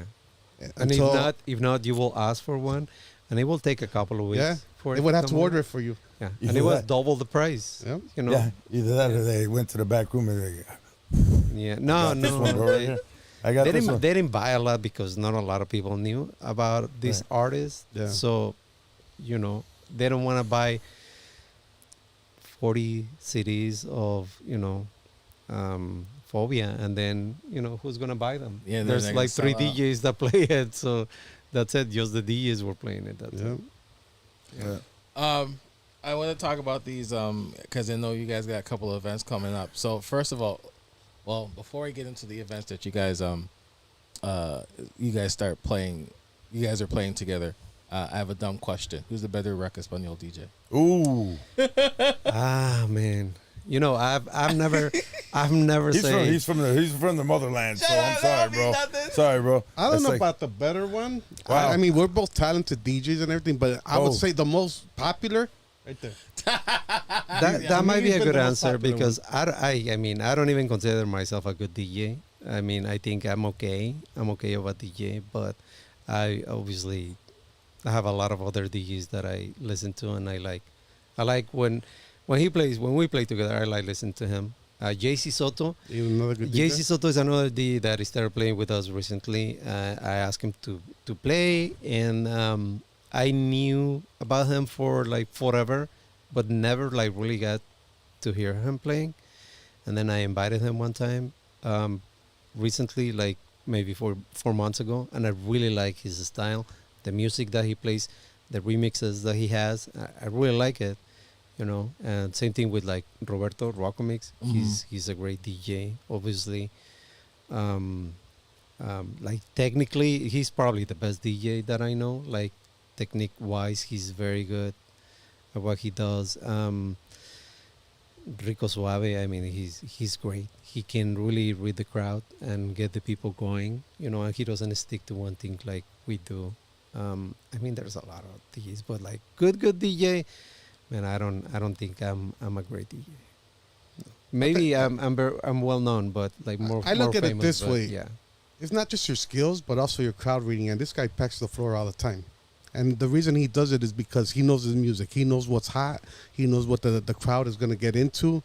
So that's another thing that we look at. I mean, everybody can do that, man. It's just records. No, they can't.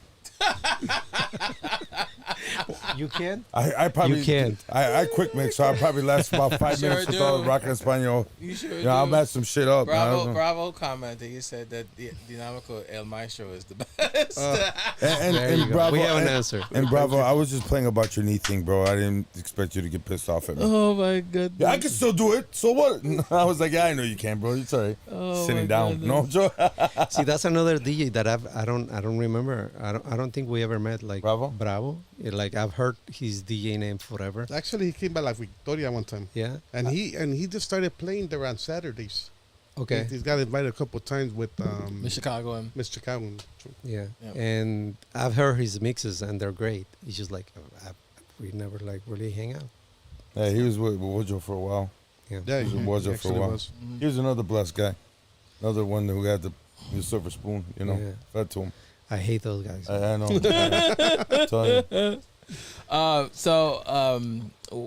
Someone in the comments, they asked David. He had asked that you guys still do it Victoria's.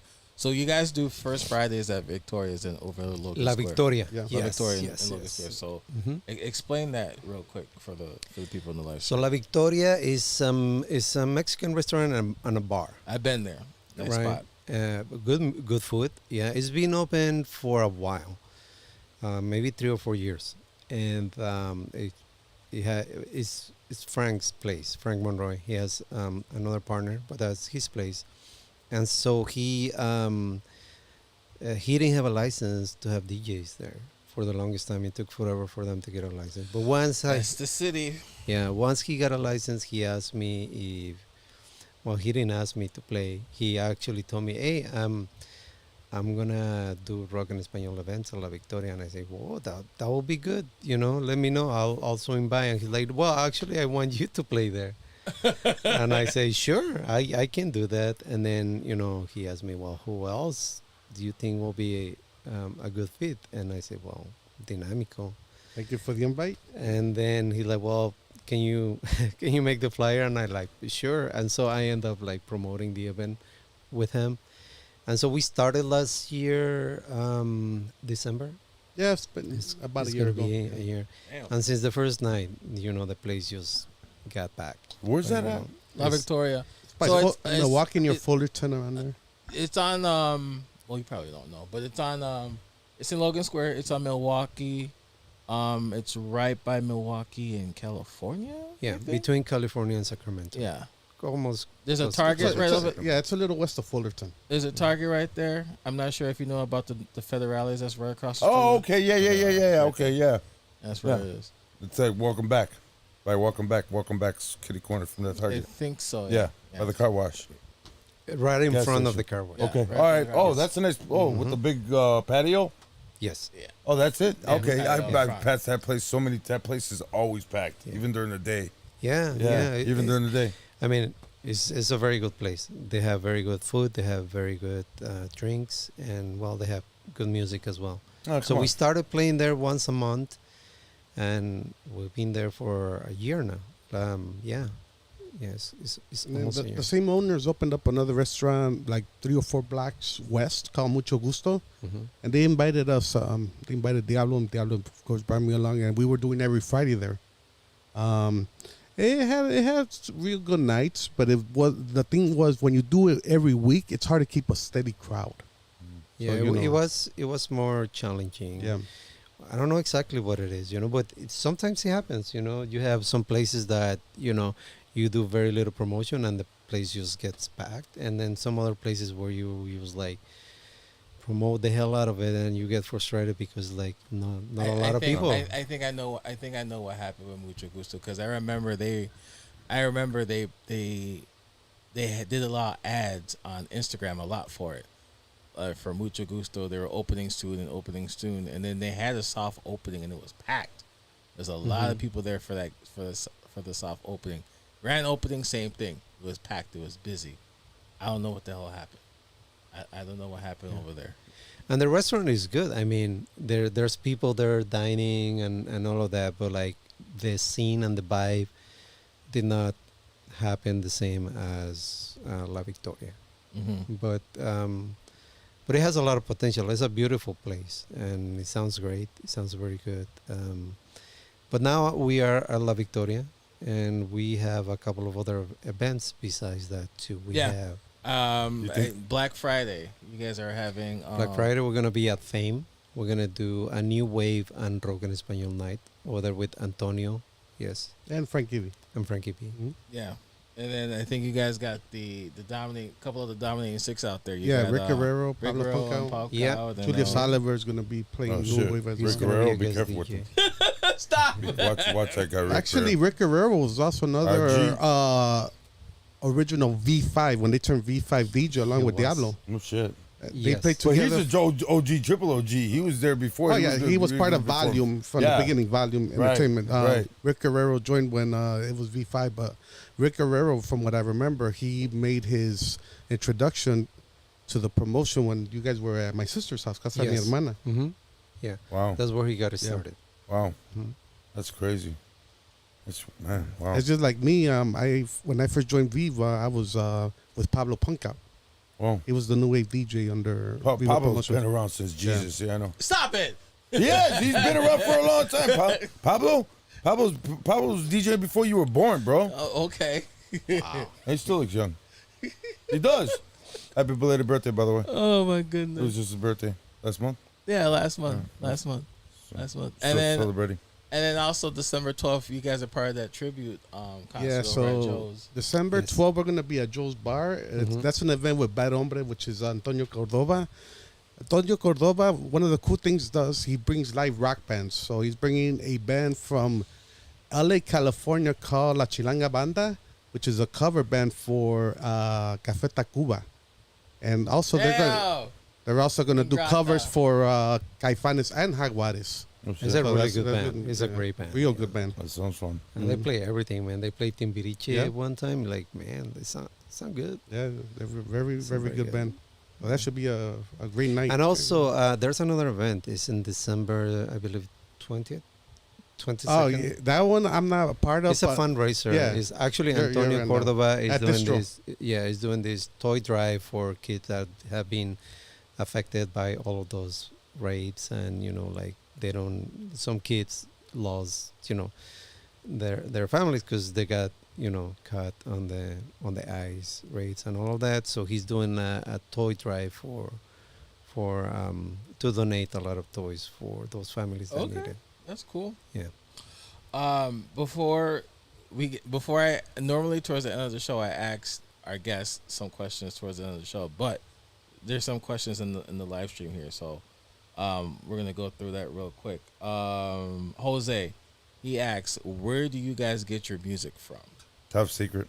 Shut up. No, it's not. Well, back then, I mean, like we were being saying, you can only buy them in specific places. Now, I mean, there's record pools where you can get some very good remixes, but there's also like a lot of DJs that just like put their remixes out out there, either on YouTube or other platforms. So I mean, it's a matter of spending some time and thinking about what you want to find. Like for the Moenia event, I knew that I wanted to play Soda Stereo, and I wanted a very good remix of it. And I couldn't find it on any record pool, and I found some remix on some guy's website that he did, Okay. right? And then he was giving the download for free. I don't even remember the name of it because I only saw it and I listened to it, and I'm like, man, this is good. I like this one, and that's what I started. So That's other what it than is. on one of the ones that I use a pool called Club Remix, and I've been with them since the beginning when they were originally musicaremix.com. Yeah, you said they're from Mexico. Yeah, so the main guy, he's a DJ and a producer, Daniel Adame. He runs a Club Remix, and he's like on volume 100 and something now. Wow, He does it every month. that's dope. So that's another one to look out for. The remixes there are so great. Like he'll have rock songs with pop music on it. Oh shit. Yeah, so That's real dope. cool stuff. Like matchups. Yeah, a lot of Okay. mashups and stuff Okay. like that. And also, if you're into video mixing, he does video. And that's those services are great. They're very overwhelming too, because Yeah. like so much Yeah. music. Yes, It's yeah. like, dude, I don't want to. You'll be there for hours on end. Yeah, Right? I don't want to do that. It's like, I get overwhelmed. It's like, Well, I'm Yeah. glad they all got the phone app now, so you don't have to carry your laptop. You can just take them, download it on your phone, and it goes directly to your Mac. But a little quick history. So Diablo used to say that Frank Monroy used to get him music from Mexico. I had a cousin in Querétaro. That in Querétaro. Querétaro's a city and a state in Mexico. Okay, Kinda- sorry, I never heard of it. Yeah. So he knew a guy that ran a record store, and he would have remixes. So he would go to him and say, "Hey, I got a cousin in Chicago that's already playing the Spanish rock pop. So whenever you get new stuff, let me know." So he'd be there sending me music every month. Damn. And So you're getting white labels, man. yeah. So Damn. that was one of the secrets. If you had connections in Mexico, and That was See, the only way to see, do Alex, it. it's not what you knew, it's who you knew. Okay. Yeah. Okay. See, bro, you know some people in the motherland. You get whatever you want, bro. That's dope. And then they ship it to you. Numo Dan has a question for Dynamico. Who inspired you to start your DJ career? And I think you mentioned that in the first. yeah. time you So just real fast, being in Pilsen, the first DJ that I met that I thought was one of the best at that time was Baby O, because I saw him mix live and got to see him record some of his mixtapes. He was trying to do, I don't know, maybe 4 or 5 mixtapes a year. So he was big on those, and just watching him do it kind of inspired me to kind of go in that direction, get mixes done. And also, I was a big fan of the Hot Mix 5, so I tuned into WBMX every Friday and Saturday. That's what inspired me, not just to get into house music and enjoy it, but also becoming a DJ, listening to those guys. And then I would go for my records. I got to know Andre Lopez when he had Buyers, and later on the Hot Jams. And I went to DeVry, so we had Just Dance down there, and I would always be at, gramophone, hip hop. Wait, you went to DeVry? Yeah, I went to DeVry. What's wrong with the fry? Bro, he's a North Sider, bro. Plain and simple. He said that the first time. No, but you lived on the South Side. But growing up, Bad Boy Bill. I got all his mixtapes, all his mixes. To this day, still my favorite house music DJ. If you go on my highway, there's a picture of him, and that's where I go and bow every Stop morning. it.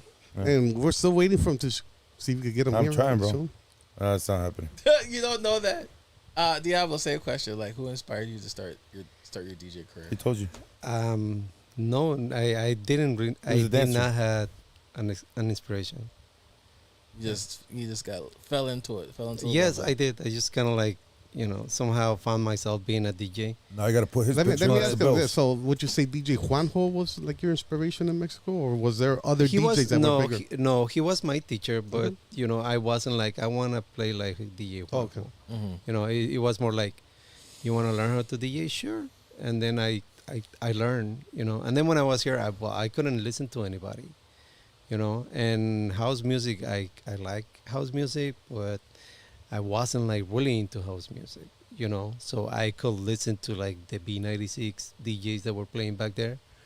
And I mean, they're obviously amazing DJs, Yeah. but this wasn't for me like, dude, I just want to record all of their mixes and I want to be like them. Yeah, no. It wasn't like that. No, I this was my job and I love playing music, but I wasn't like, dude, I gotta be a big DJ or any of that stuff. It's just like Mexico. things just happen. DJs from Mexico, and I know DJs from all over the world are going to be different, but DJs from Mexico are different in a whole lot of ways, and they're pretty good. They're pretty dope. I mean, when I'm out there, you know what I'm saying? Not the resort DJs I'm talking about. When you go to Cancun and shit, they just play music. I'm talking about it just slipped my mind, but there was a DJ who just won the DMC or the Red Bull, Mexican guy, Okay. from Mexico. He's dope, real dope. I know when I was first getting the music, one of the big producers that were also DJs was Andres Mijangos. Oh, Mijangos Yeah, is so Mijangos was he's big, big, and then yeah. the other one was I love his songs. DJ Pelos. Yeah. DJ another big Carlos, one. Yeah. The cool thing too in Mexico is you guys used to be able to do a lot of street fests, a lot of open street fests, to where the clubs were out in the street, like how we do it here. But Yeah, they the just yeah, there was a lot of street fests out there from what I heard. A lot of cool stuff, man. That you didn't need permission. You just hook up a DJ out there and just have everybody come from the town and stuff, and it'd be dope.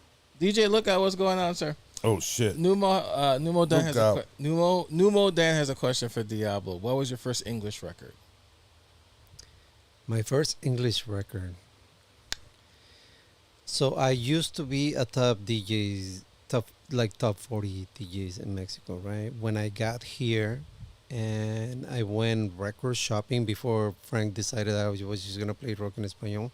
We went to Gramophone on Clark Street, and I think it was La Bouche.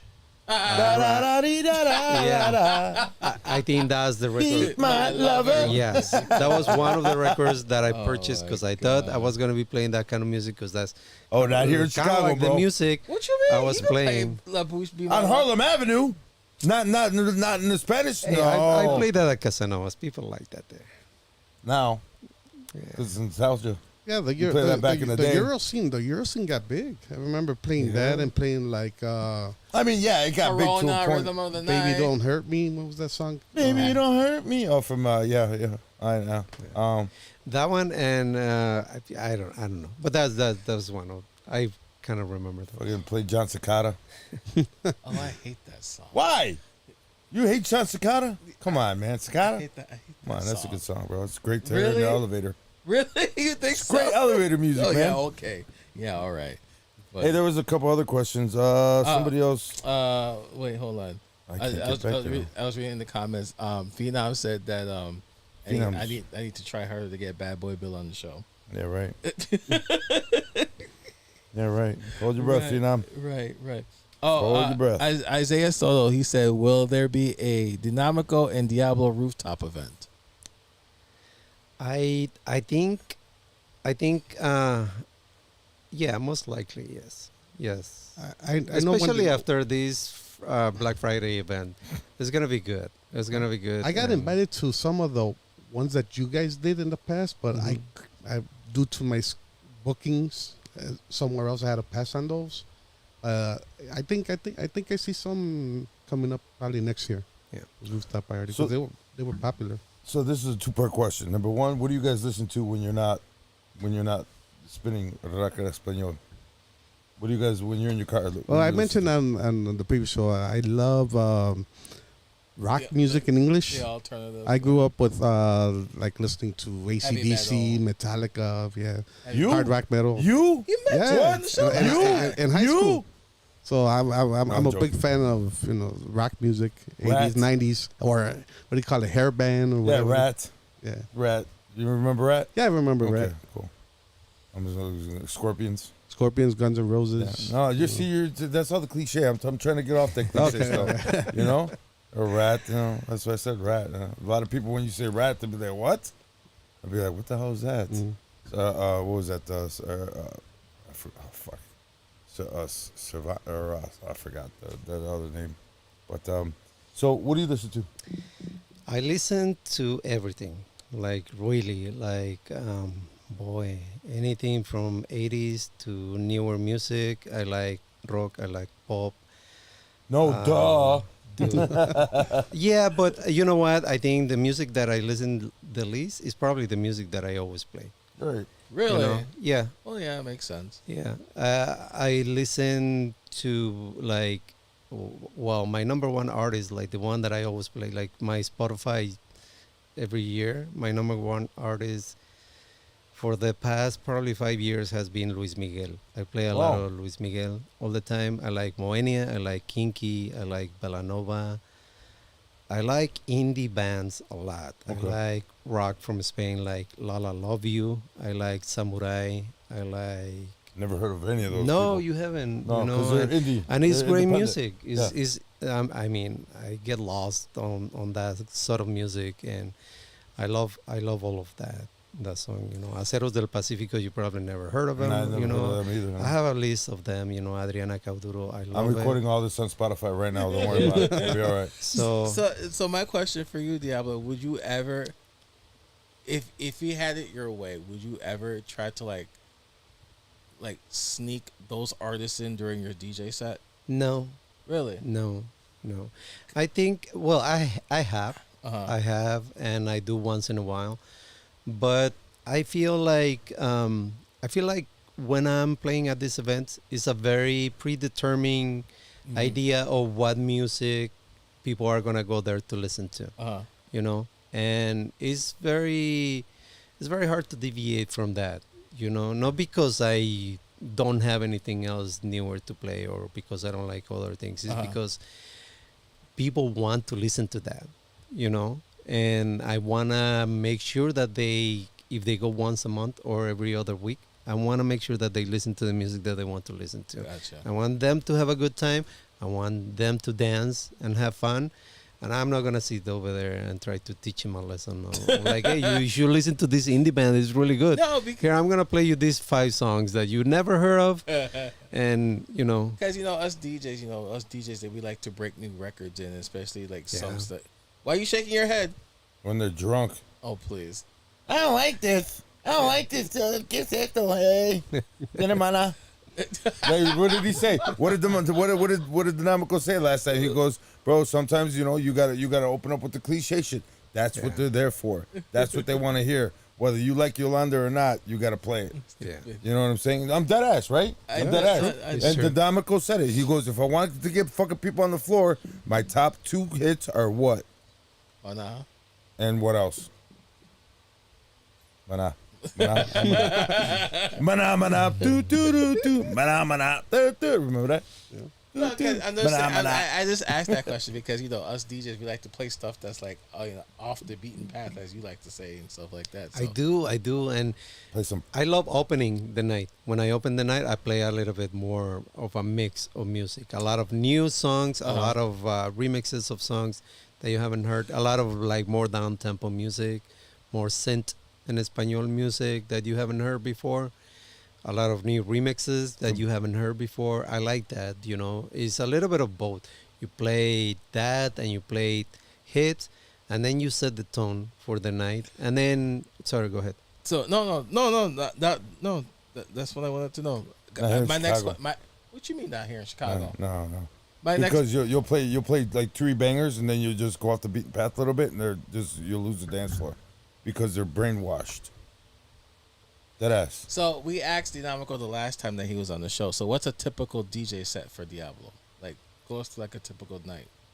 My ideal night, like at La Victoria, is that actually La Victoria is one of my favorite places to play.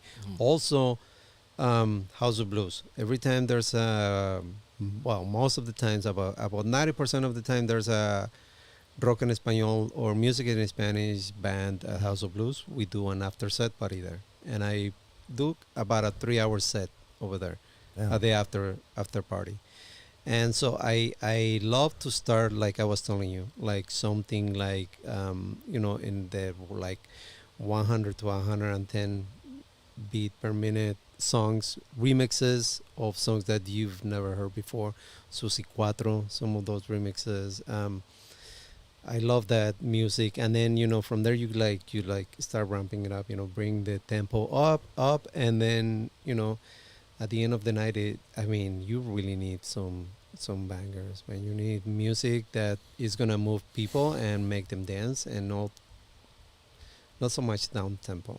No, you're a stick DJ or laptop? I'll do a laptop because I find it very, very hard to figure out a set when I'm gonna play. So I don't. That's one of the things at Gino's parties, right? That I'm probably a pain in the butt because I have to bring my laptop because I'm not sure what I'm gonna play. Like maybe I have an idea about the first song. It's like I think I know what I'm gonna do, and then I have to play one song, and then I have to see the people and the reaction. And then when I play one song, I'm not nervous anymore, and then I can play anything. Well, and then whatever comes to mind is in my laptop. And if I have 10 songs and the one that I wanted is not in the stick, then I'm going to go nuts. Yeah. Well, shit, you did a good job at the last Romo event for Moenia, so. Thank you. My set, I think my set was a little longer.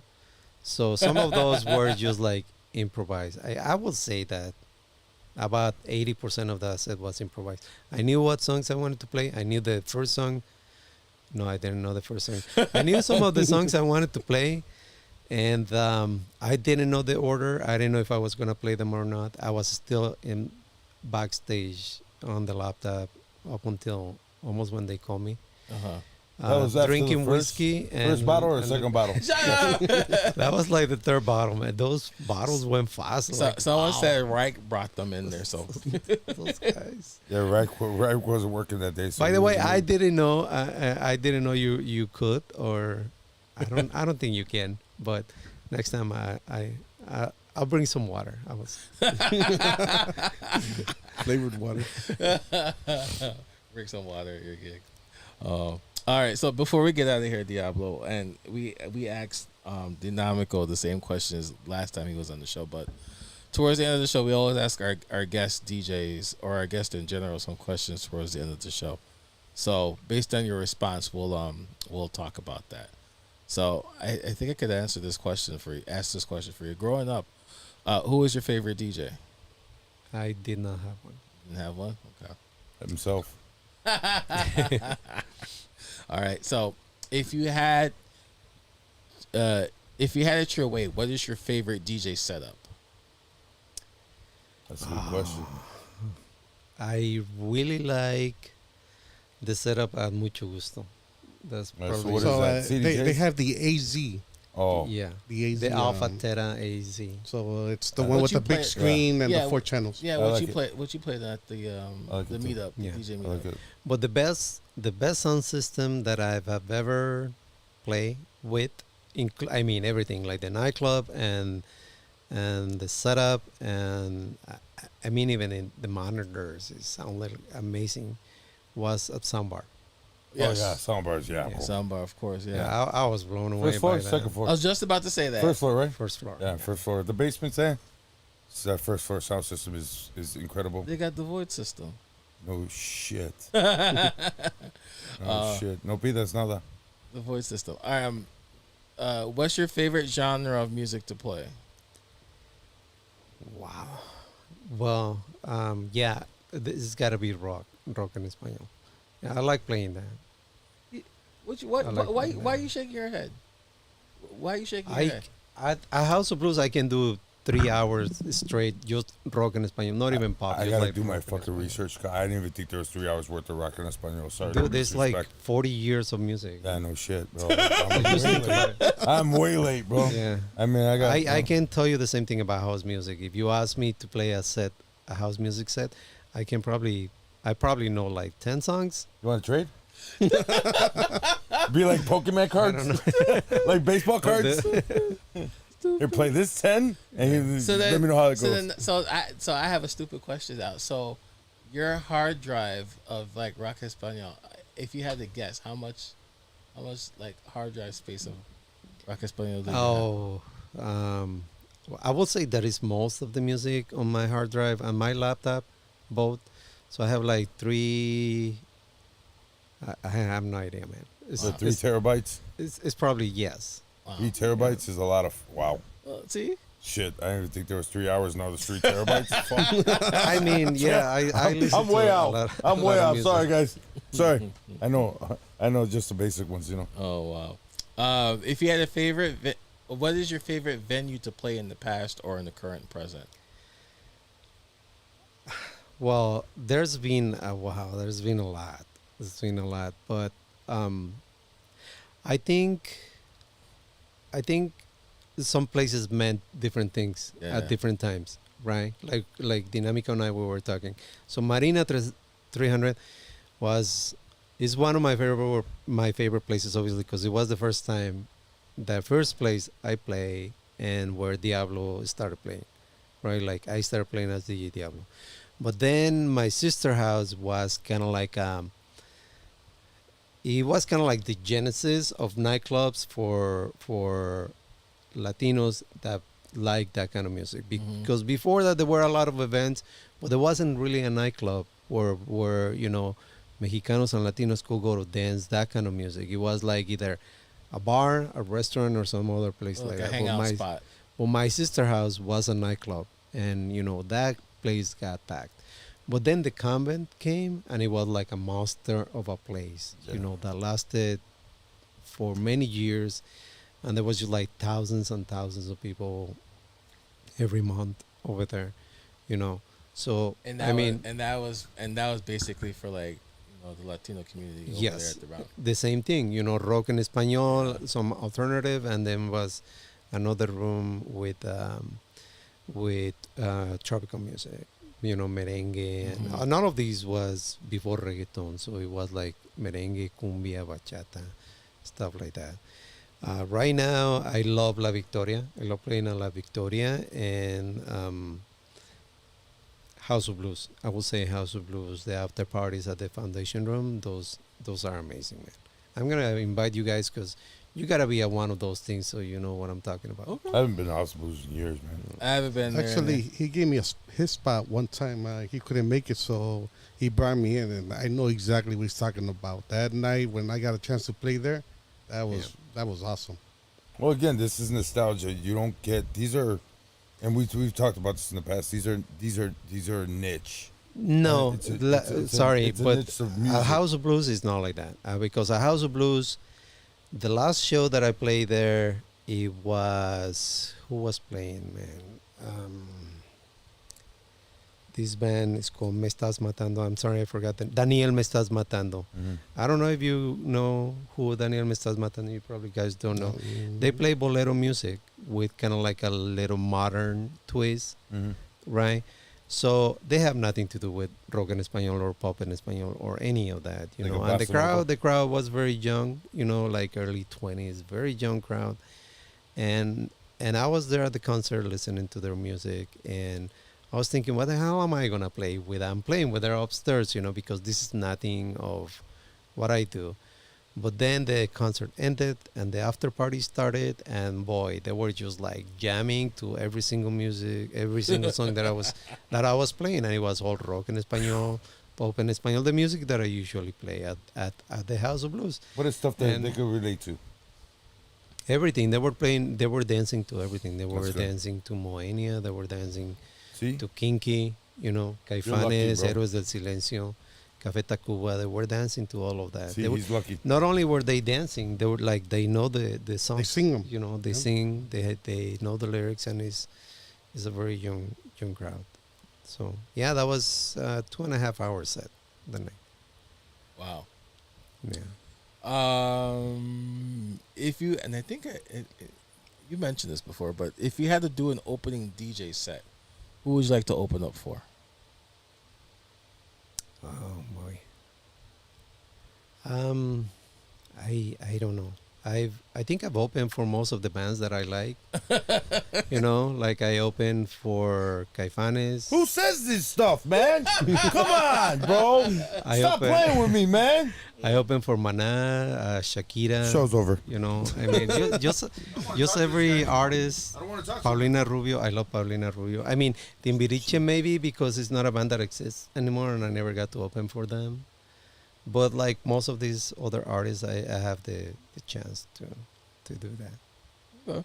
Hey, real quick though, David wants to know, what do you think of the sound system over at Victoria's?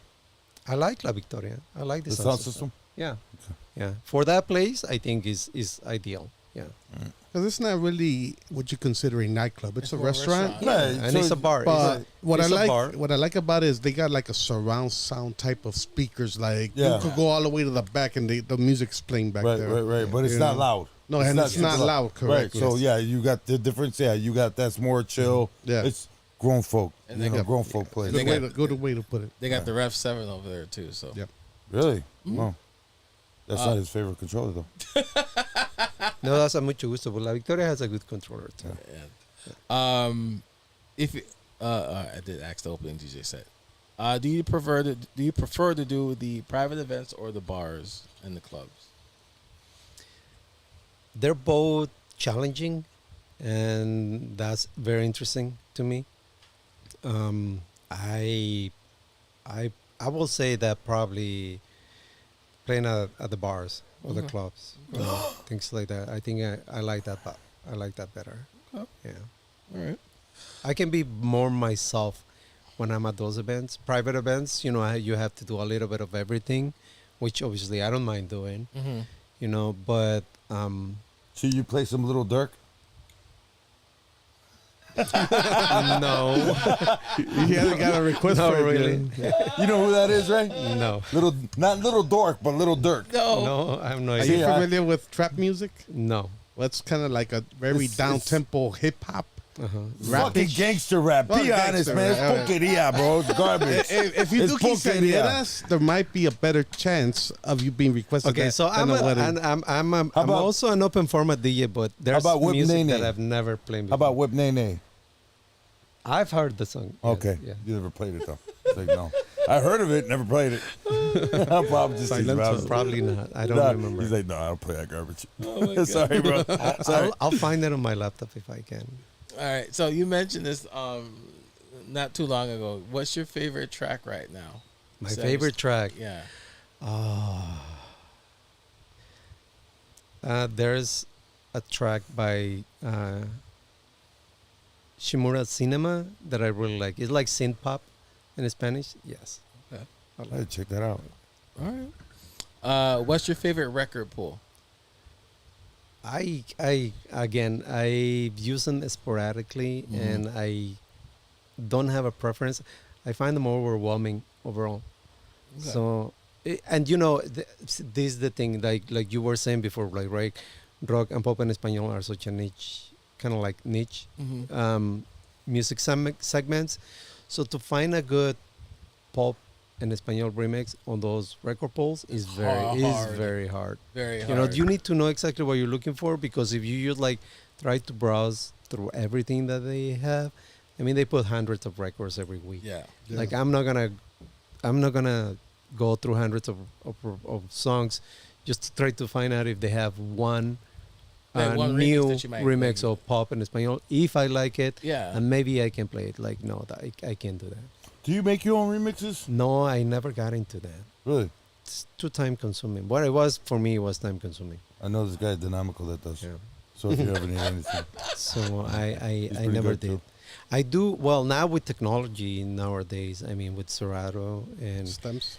stems, I can do that live. You know, like the Moenia concert. I was using a lot of that, and I like that. I feel more comfortable doing that than You were quick mixing too. well at the Moenia event where you saw Yeah. me. I had to be because I have a short set, you know, and I don't want to play 3 songs. And he's like, okay, now your set is up. High five, high five. You know. High five. But thank also, all of the songs I was playing, they were not edited for time, so I have to like, you know, time stamp it, and then it's like it's almost there, and then I have to jump it manually to Hit the, the next to the next segment, so I can do my set. Because again, I don't know, not that I don't know, but I don't have the time to fix the songs or do remixes or edit them on any way that I want, because I don't even know if I'm gonna play the song or not, to be honest. So Yeah. I don't want to spend the time doing that. You Right. know, it's like, yeah. Well, they got Serato Flip You too. mentioned it there. You're a father of young kids, so it's hard to find time when you got a lot of family time too. Yeah. So we might yeah, Patrick Wayne, what up, bro? What's up, Patrick Wayne? Now be careful answering this next question, Diablo. House music, did it start in Chicago or New York? Oh, come on, man. You can't ask him that. Get out of here. I'm gonna throw my bottle. all And over where did you. Spanish rock start? Argentina. There you go. That's where it started. Are you serious?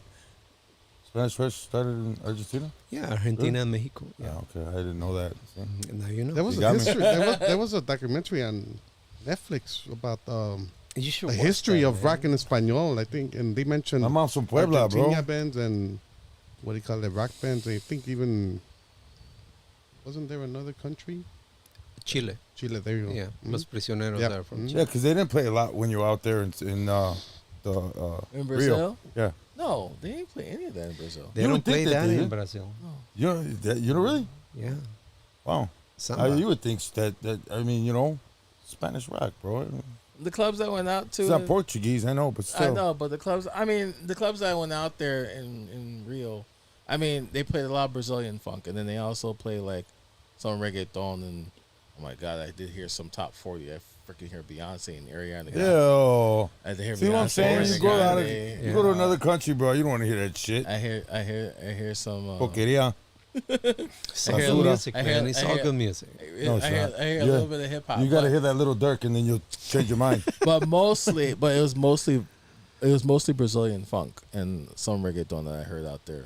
Nothing, and a little bit of samba, but nothing. No rock español. Nothing out there. Next question for you, Diablo. If you're at your favorite restaurant, if you had a chance to sit down and talk to another DJ, living or dead, who would it be? Wow. Man. I saw Kygo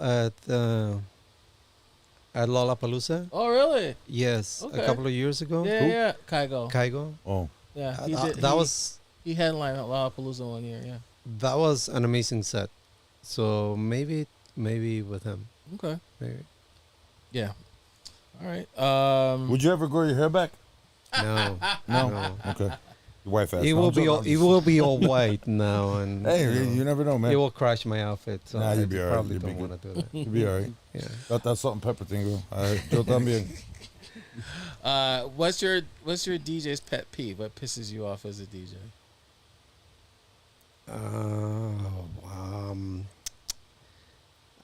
I mean, as a person, I have a lot, man. I'm a very grumpy person, I think.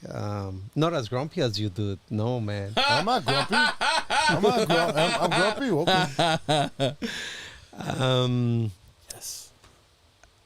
I guess I like a good sound system when I'm gonna play at events. All right. You know, yeah. And also when I show up at places, I'm not gonna mention names, but when I show up places and they set up the DJ booth like in a corner, Oh wow. you know, and then it's like I can even see the dance floor because You're off to the corner. yeah, I'm far away, and you know, and it's hard to get people dancing when you don't know If who they're- is in the room or what are they doing when you mixing, Right. you know. So it's like, man, that really Sounds familiar. bother me. What you mean? That's what they did to me over at this place downtown. They put me all the way in the back room, because the club was all over in the back room. At Punch Bowl. Yeah, punch bowl, and then it wasn't packed enough, so they wouldn't open it up. So I'd be sitting there DJing by myself. Yeah, I'd be like, "What the fuck? I can't see shit." It's funny. I was gonna buy one of those baby cameras, just put it over there, just so I could watch people.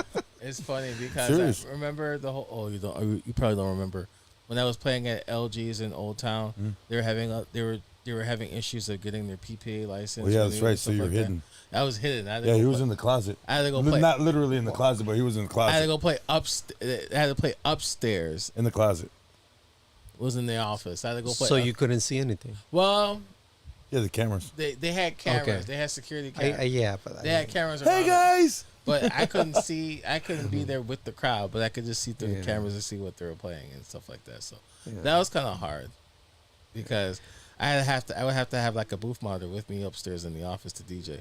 I felt it felt weird. Yeah.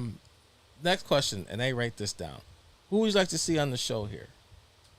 Who would I like to see in the show? On this show. I mean, I know a lot of DJs I that know. probably deserve a good spot. I mean, you have Roberto yet? No, I've asked him. He's supposed to. That's when I saw him at the show. He was like, Roberto Big could noise. be. I mean, Rico Suave can be. I mean, I wanna there's- get Frank. There's I want Frank on the show. Frank will be. So we've been He loves chatting. So I yeah. know. He's a great guy, So- man. He's such a he's- dude. I've he's known great. Frank for a long time. So throughout the whole year, Diablo, we've been trying to get V5 on the show, and it's been no success. We got We one. got one. We got one. No. What do you mean no success? We got. He's one of the triple OGs. I He's know, with volume, I know. not V5. You're making a little progress. I'm you making a little have progress. one here Yeah. little progress. be- We got big progress. from before. We got Yeah, one of the that's jefes, La Mero Mero.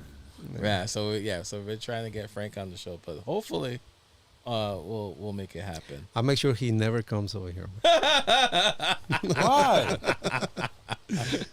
Oh. just kidding, man. All right. Couple more questions. Who is your Mount Rushmore of DJs? Like, who are your top 4 DJs in your opinion? I really don't don't have any. Okay. You don't Yeah, want to hurt feelings. Sorry. Yeah. No, it's just He's barely out.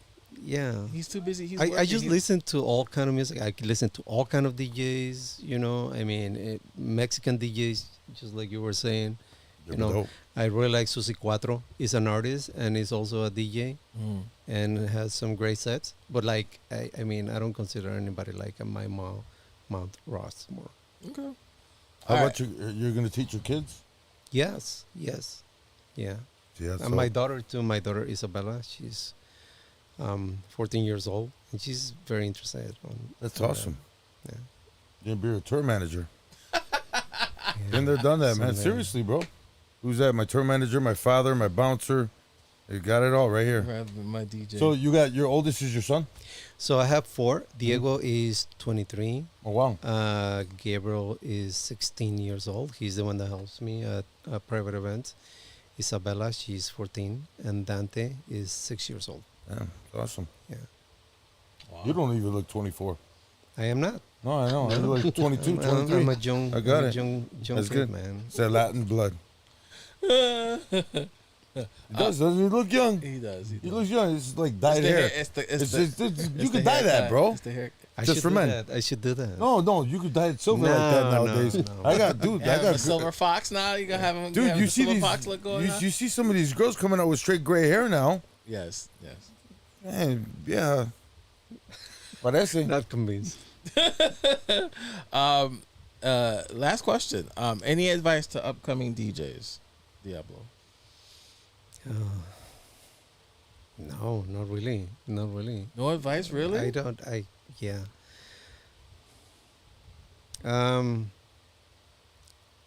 Nothing. Just yeah. I don't think I've ever been asked the question. He drew a blank. Yeah. Like I have no idea what to tell anybody. So if somebody came up to you and asked you for whatever, so I want a DJ. Well, and I see you blew up, and you're some big DJ. in Cause Chicago. remember, you said you came here from Mexico. You said that you came here on a Tuesday. You say you started DJing on a Friday. Yeah, because he had a. I will say that I never never intended to be a DJ in the first place. That's not something that I wanted to be. And then I never thought that it was gonna be This long. kind of like a famous DJ, you know. So I did not do it for any of the reasons, and I also did not do it for money. I did it because I was very into the music. I was passionate about music. I'm very passionate about music. I listen to music a lot. So that will be probably the one thing, you know, like doesn't matter what kind of music you like, just be passionate about that music that you like. And if you are a DJ and that's the music that you like, stick to that. And it will be easier for you in your life if you love what you do, and obviously if you love the music that you're playing. I love the music that I play. Okay. So, yeah. Now I got a question between both of you guys. So, do you guys like? Because obviously you guys like are the top 2 DJs in this genre. So, do you guys like trade off music? About 3 weeks ago, I asked Dynamico for the first time ever for a song, and he has never asked me for a song. He gave me a remix of a Kinky song. Yeah. Okay. Mm. So now you owe him one. I owe him one. I'm just Yeah. teasing. I'm just teasing. I don't think I've heard him play a remix that either I don't have based on the artist or something that I'll be like blown away, like, oh my god, based on like the music, like, oh, I gotta have that one. I don't. So if one day it does come, now I know he'll pass me something. But yeah, Do you still have your vinyls? No, I don't have anything in my house. I only have my laptop. I don't have How do any you practice? equipment. You're that good? You don't even practice? I don't practice. Wow. Man, you are I blessed. practice when I play. What were you just talking about there in the car? yeah. So, No, so do I. here's something interesting. He's never bought or owned a DJ controller or any type of DJ equipment. The only thing he has ever bought is Oh yeah, the Serato box. so that he could connect when With the there were equipment. CDJs back in the day. Are you, I mean, are okay. you human? Are you human? Well, I yeah. don't think Well, you're human, bro. well, just think about it. When I was like on 96, 97, I was working Wednesday, Thursday, Friday, Saturday, and holidays. So at least 4 days a week, And some nights I was playing from 10 to 5 a.m. Yeah. So I mean, I didn't need to rehearse for that. No. I didn't need to practice for that. Yeah. I mean, I was playing every night, every week. It was the same thing. I have like what, 20, 18, 20 gigs a month. Like, I don't need to practice Yeah. any more than You what already I'm knew your working. music. Yes. Right. So. Yeah, Like- my schedule was all messed up, and like I will go to bed about 8 o'clock in the morning, Ooh. wake up about 3, and That sounds like then me now. start the whole thing over again. I mean, I will be out in the street like at 1 or 2 in the afternoon, and then it was weird. So let me ask you this question because that's you in the car. Since you didn't own DJ equipment, how did you make your mixes for the radio when you were on the radio? So I went to a friend's house to do it. It was either Nocturno or Rocco Mix. Yeah, I would pester him all the time. I eventually did borrow a mixer to do it in my house, because it was too much of a hassle going somewhere else. But yeah, I mean, even in the radio, I didn't want to do those mixes. They were great and it worked great. It required a lot of time Yeah, because, dude, I can just not do just like the mix and then I'm done. Like I have to redo it and redo it and redo it and So you have redo it. OCD, yeah. And I work on a mix for like 2 or 3 days, and it's like, dude, you have to drop it off today, and I'm not halfway there because Oh damn. I don't want to send this out. Yeah. I end up doing it, and I still have like about 80 mixes on my laptop from that Oh. from those times. You ever gonna release them? Yes, I have to. Yeah, Well, that is USB. gotta put them The way somewhere. USB, like a lot of those DJs have done that. A lot of people like that kind of music, man. So I just So all you do put is it DJ somewhere. for a living? No, not at all. I used to, when I moved here, I was doing that. That was my only job. Then I eventually, I met my wife a year after I moved here. And so I eventually knew that I needed another job. So now I am a product senior user experience designer at a health insurance company. Nice. So that's my day job, and this is my hobby now. Damn, bro, this guy's lucky. Bro, you're like a horseshoe, bro. I swear you're like a rabbit's foot. I don't know. I don't know if anybody would be so lucky. So I have another dumb question. So what genre of music do you not play? Because we've already get Little Dirk. Well, Shut up. Yeah, I was gonna say that you don't play hip hop. I don't play hip hop. I don't play. Do you say trap? Right? Yeah. Yeah, trap. Like I don't play trap. Crap. Yeah, I would say that just about that. Okay. So house music, Yeah, house music. Yeah. pop and rock, freestyle. Mm-hmm. Yeah. What's your pronoun though with house? What you mean? Well, what kind of house music? Yeah, what kind of house music? I mean, there's so much, man. I mean, you got, I mean, I like the classics. I like a little bit of everything. I play Yolanda if I have to. no. Don't do that. Here's one. What's the song that you? What house song do you ask me to play often when I'm playing with you, like at La Victoria or other places? There's a house song you've requested for me to play quite a few times. Let me see if you remember. I don't remember. The Percolator. The Percolator? The Percolator. I mean, that's that. People ask for Yeah, the so song that's all the why. time. You know, can't play it's that. just You like- can't play that out of Chicago. You know that, right? I didn't know, But but now when I- I'm doing house sets, when he's around, like at La Victoria, he's like, drop the Percolator. I yeah. do it for him. That's cool. Percolator. Need to have Green Velvet on the show. Yeah, Cashmere. that'd be dope. There we go. That'd be real dope. Oh, Julia said, like, do you guys play new wave too? Obviously. Yes. Obviously. Yes. What's your favorite new wave band? I think that once you're a DJ, I mean, you can play just about everything. Once No. you do, you know the No. no, Trust you me. don't think so. There's some guys that butcher some shit. No. I mean, yeah, there's some guys. Yeah, but they're like, what dope. I'm saying that once you know who to put two songs together. I mean, you can do that with house or any other kind of I music. think another thing we should look at is like when you joined Volume, you had great new wave DJs. I know you started off with Out of Control P and later on Rick Guerrero. So you listened to them and you kind of got familiar with the artists and the songs. With me, it was with Pablo Punkout. Okay. Hearing him, and then later on Marco Hernandez played some new wave, and Julius when he will be a guest DJ at our event. So that's how I got familiar with the music as well. Okay. That's so. Rick Guerrero said that he loved you too. A great guy. Called you guys legends. That's what Rick Guerrero just said. I'm calling them legends too. Yeah. That makes two of us. And the maestros. Shout out No, to sorry, Bravo. I put S's behind Yeah, that. I know. Shout out to Maestros. Bravo.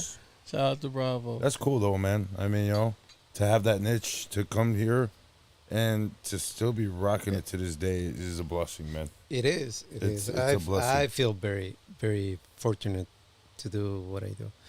Again, I've been doing that for 30 years here in Chicago. That's It's crazy. crazy, man. Yeah. It's crazy That's to think legit. about it. You took the words out of my mouth. When's your book coming out?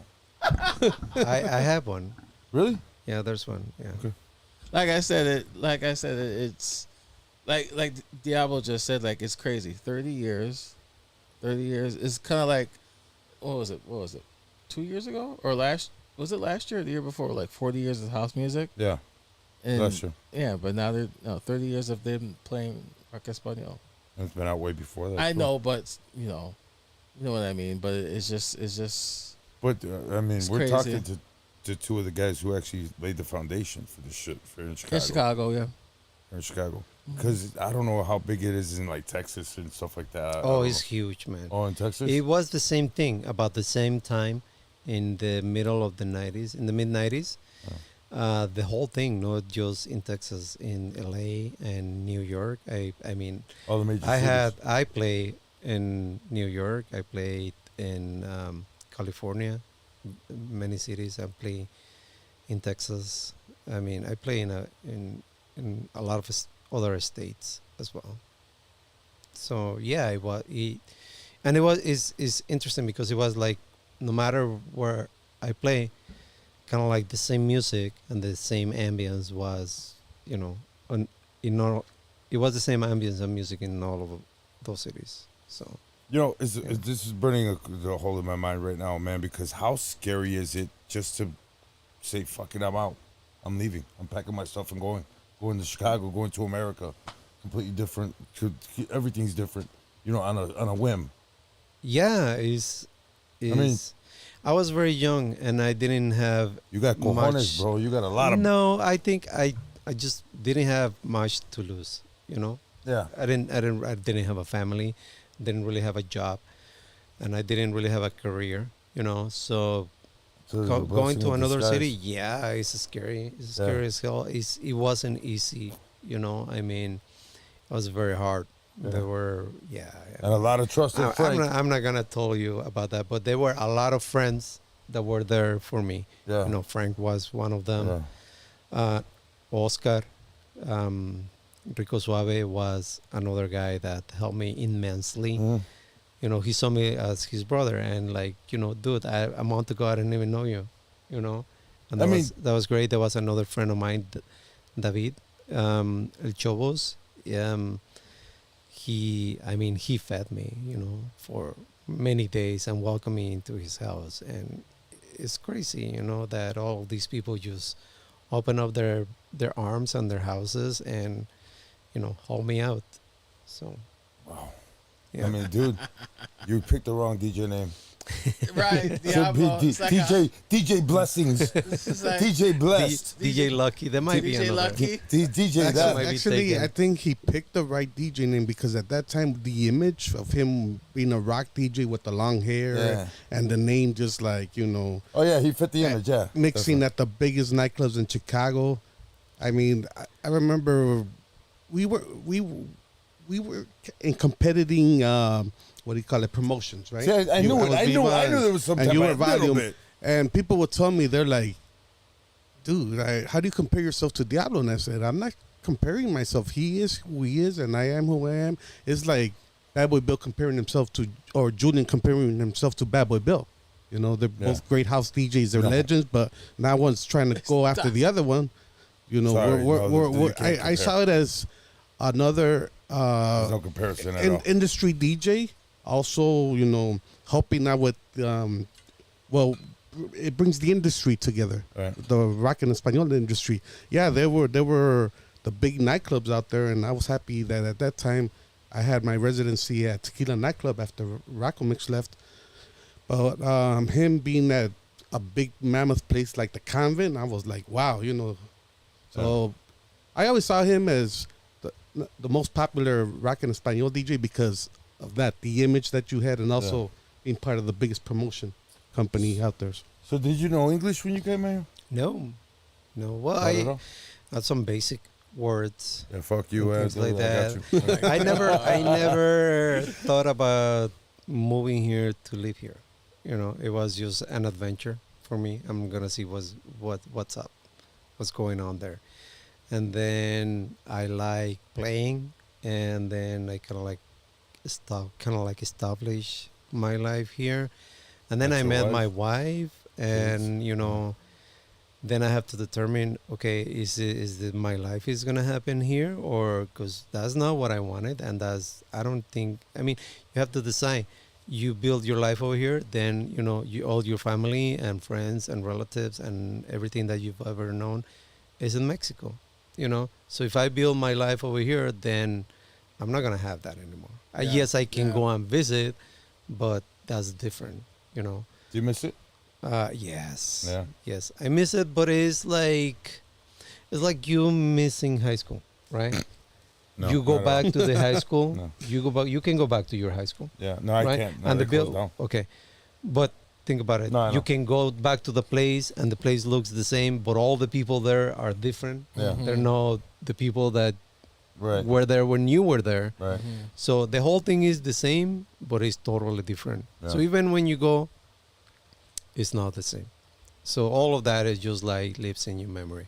Yeah. But I mean, I met my wife, which is the biggest influence in my life. I love my wife, and we've been together for 29 years. We've Wow. been together Congratulations, man. we're being married for 25 years.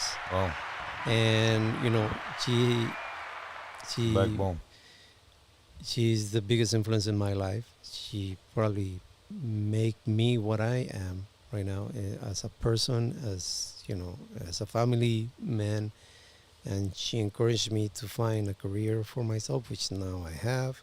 And I have a family. I have the most amazing kids. I mean, I'm very lucky, man. Yeah. I'm very You think? lucky, and obviously it's hard. To this date, it's hard, especially during the holidays. You know, you get some depression, and you feel like you don't belong, and you miss those things. But I mean, I don't think I will have it any other way. Yeah. Well Wow. said. Wow. Well said. Man, this is awesome. I Well swear to said. God, I've never met anybody to be so lucky as you. Swear to God. Swear to God. Diablo, Dynamico, thank you for joining Yes, us. man. Thank you, It's been guys. awesome. Thank you for bro. inviting us. Seriously, no, thank you, bro. Thank you for Wow. having me. I'm mind blown, bro. I want a copy of that book too. I'll find it for you. No, I'm serious. You want I an want audio? an autograph. You want an audio book? I just, Oh, dude. you I can read mean, it. dude, that's a story, man. That's literally. I'm just mind blown, man. This was. I mean, wow. If I give you $10, can you go get some lottery tickets for me? I'll split You it. wanted the numbers earlier. Now you want me to get you the ticket. Right. Nah, get Now that. you being greedy. Bro, Now come you on. No, I'm not lazy. being greedy. I'll split it with him, man, bro. Because if I touch him, bro, it's just gonna turn into ash. Oh my goodness. Oh wow. Think about it, man. Who this is a movie.